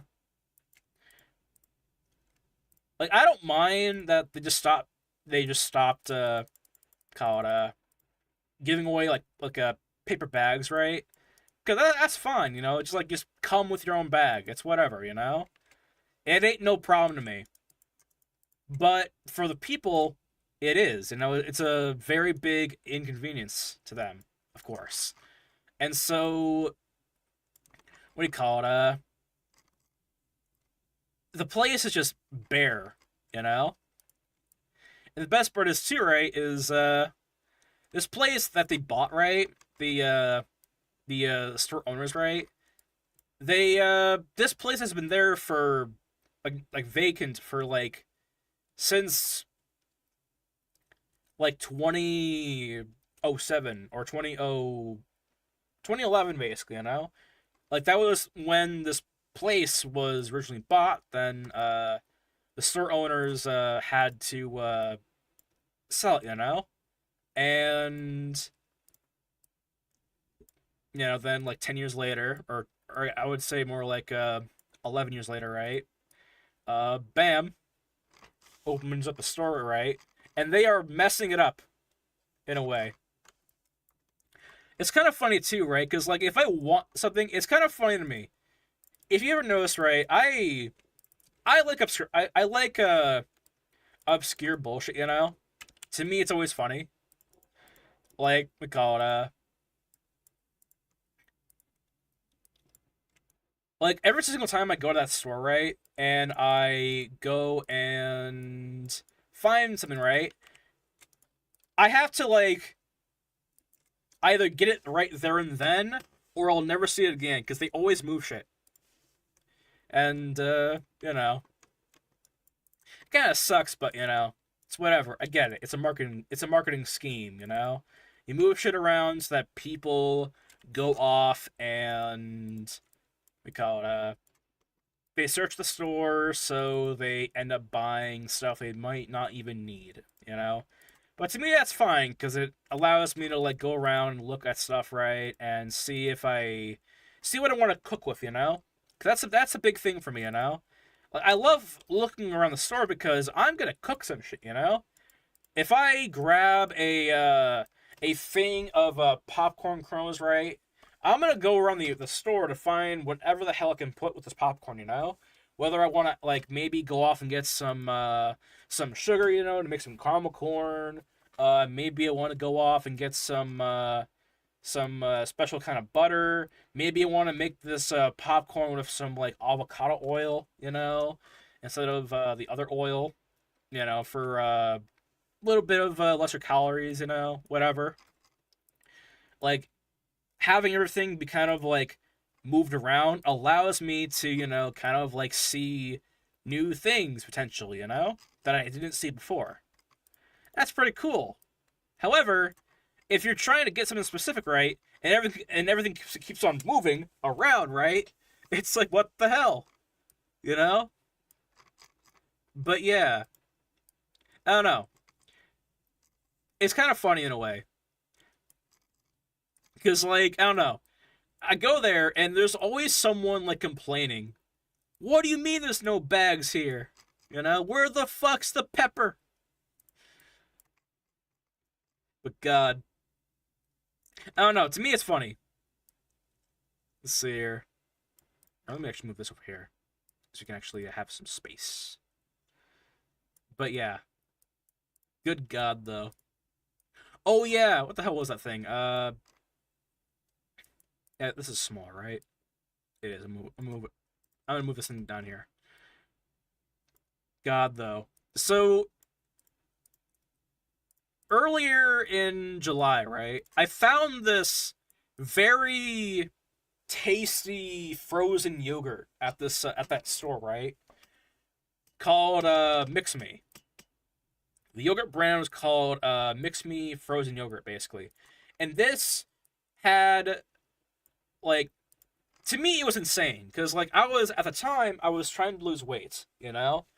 I was trying to lose weight, and I wanted a snack that I could eat and not feel guilty about, you know? And I found this thing called MvsM, and what it was a frozen yogurt that came in little pints, right? Like, 1 pint servings like Ben & Jerry's, and each pint only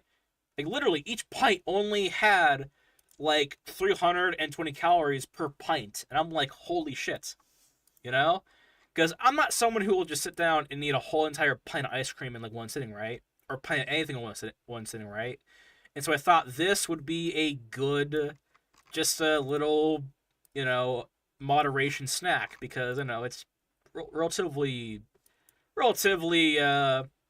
we call it sugar free. It was relatively, you know, cheap on calories, you know, and yeah. So imagine my fat ass over there, just like filling up a gigantic white hamper bag with just frozen yogurt, right? I bought every flavor like 4 times, because my family also like this frozen yogurt as well. So I bought every flavor, 4 of every flavor, called for chocolate, for orange creamsicle or orange cream, for vanilla, for strawberry, for birthday cake. I had like 25 pints of frozen yogurt in a goddamn in one of those like plastic white hamper bags, right? Or baskets, you know.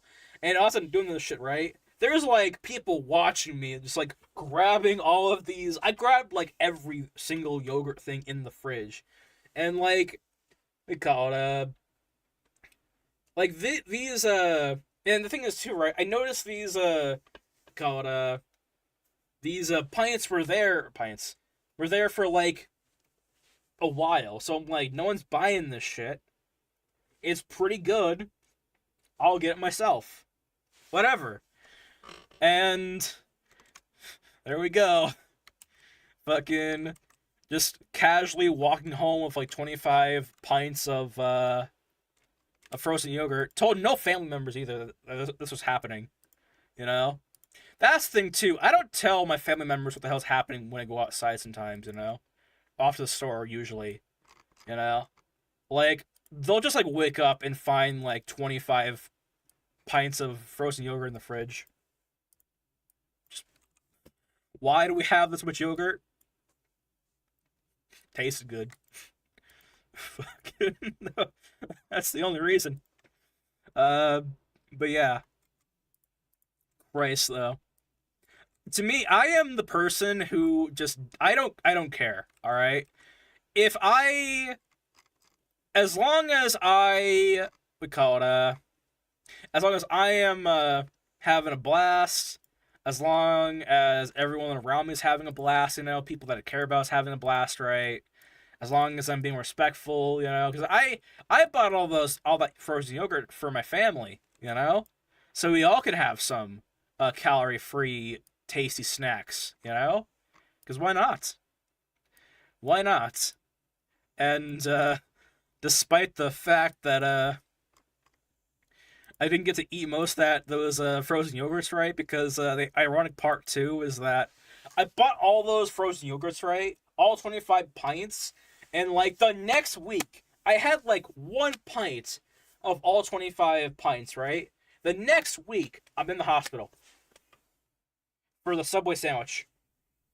And so when I get back from the hospital, there's like 6 pints in the fridge. And I'm like, damn it! Like, that was the somewhat bitter, ironic part about the entire story. Like, I bought all those pints of frozen yogurts,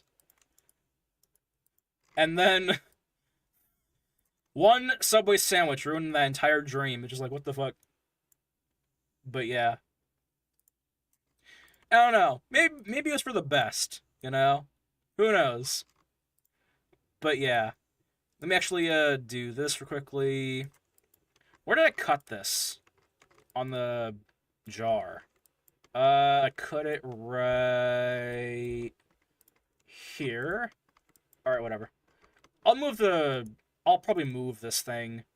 Or the cap. Wherever we place the UV seam on the UV board, that is where we want to have the jar be placed away from the player.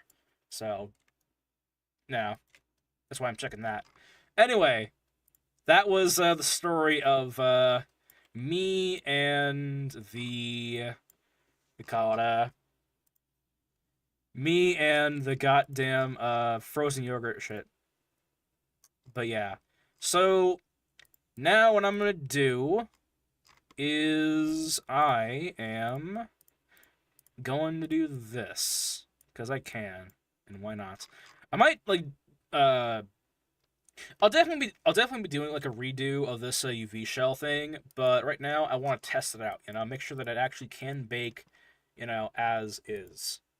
But yeah, let me make sure all the high polys are evenly in the center when it comes to the pivot point. we're going to now bake the jar.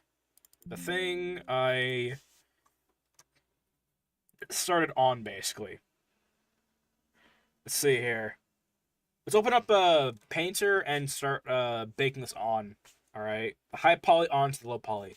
We'll do a small bake just for a tester, then possibly off stream I will bake the rest of it. You know, the bakes can take anywhere from like a couple hours to do, but a small bake can take like a good like 5-10 minutes or 10 minutes or so.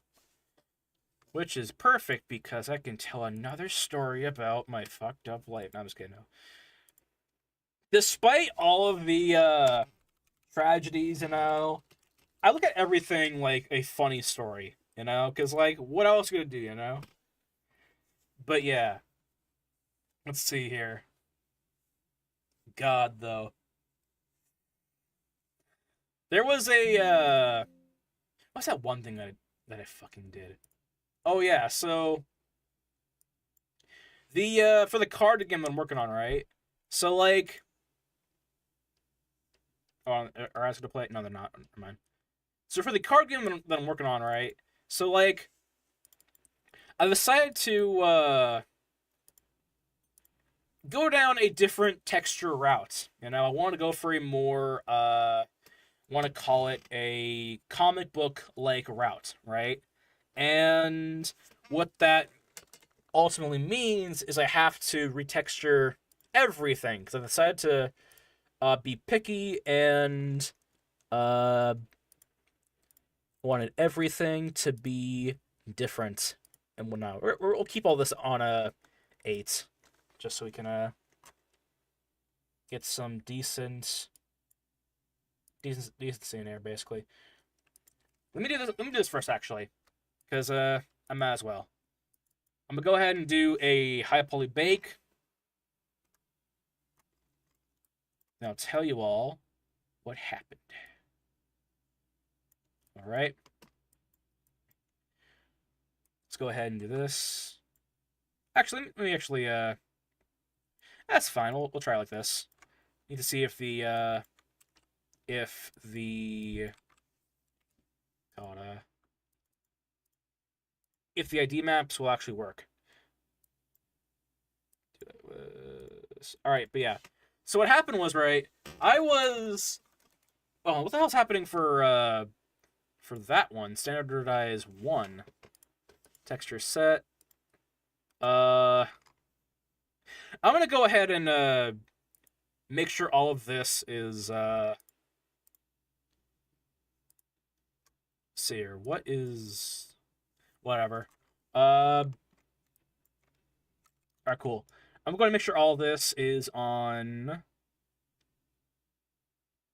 let's go for that. We'll go ahead and export this out. But anyway, so I decided to basically get a new layout design for all of these models, right? All of these textures, and what I ultimately decided to do was I decided to basically kind of like take all of the texturing work that I did over the past like half a year, right? And just say, you know what? We don't need this. And just dump it all, basically, you know? But yeah. That is what is going to happen. So what's going to happen in the next year, possibly, is it's going to be me going back over all of the models that I textured up and made this year and just reworking them. Which would be pretty cool, in my opinion, but you know. It'll also show you how exactly cheap game studios like to do things, you know? But yeah. So let me go ahead and do this real quickly, right? I want to get the ID maps situated on these models, right? So I'm going to go ahead and do a, see here, black mask, and let's do color correction.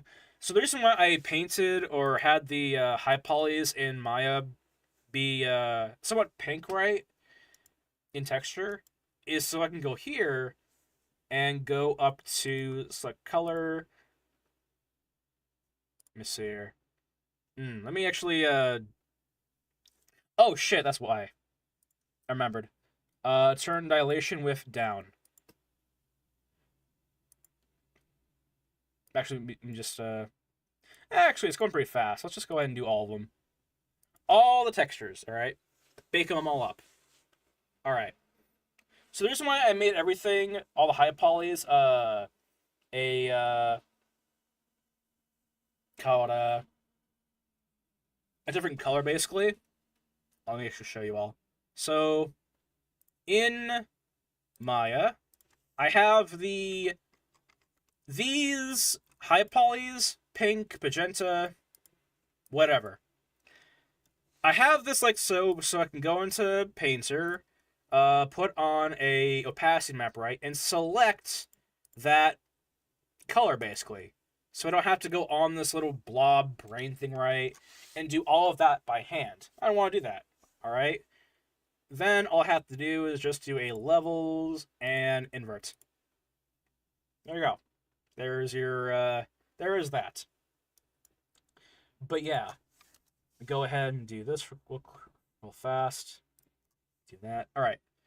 But yeah, that is basically why I did that. Anyway, so with that in mind, though, everything looks fine as is, of course. All right. I think I'm ready to do a higher quality bake. What I always do with my models, right, I like to go ahead and do a test bake before I actually do the extensive, long wait time bake, you know, where I get the actual details that I want into the model, you know? Because what sucks, right, is waiting like 8 hours for a bake to finish right, or a couple hours for a bake to finish right, and all of a sudden you come back to the computer, right, and it's not baked how you want it to bake right, so you have to bake for another 8 hours. So baking for like a good 10 minutes or 5 minutes, right, may be annoying, but it's necessary to not have to spend your life baking, you know? Hell, I spent so much of my time baking. You know what's funny? I spent so much time baking my models that I actually ended up becoming a baker in real life. No joke. I don't work as a baker, but, you know, I bake now. You know, cinnamon rolls, cookies, cakes. I made a carrot cake in November. That was pretty good. Let's see here. Purple, spiky plant, and jar. We'll name it that, alright? But yeah. So anyway, let me go ahead and do this real quickly, alright?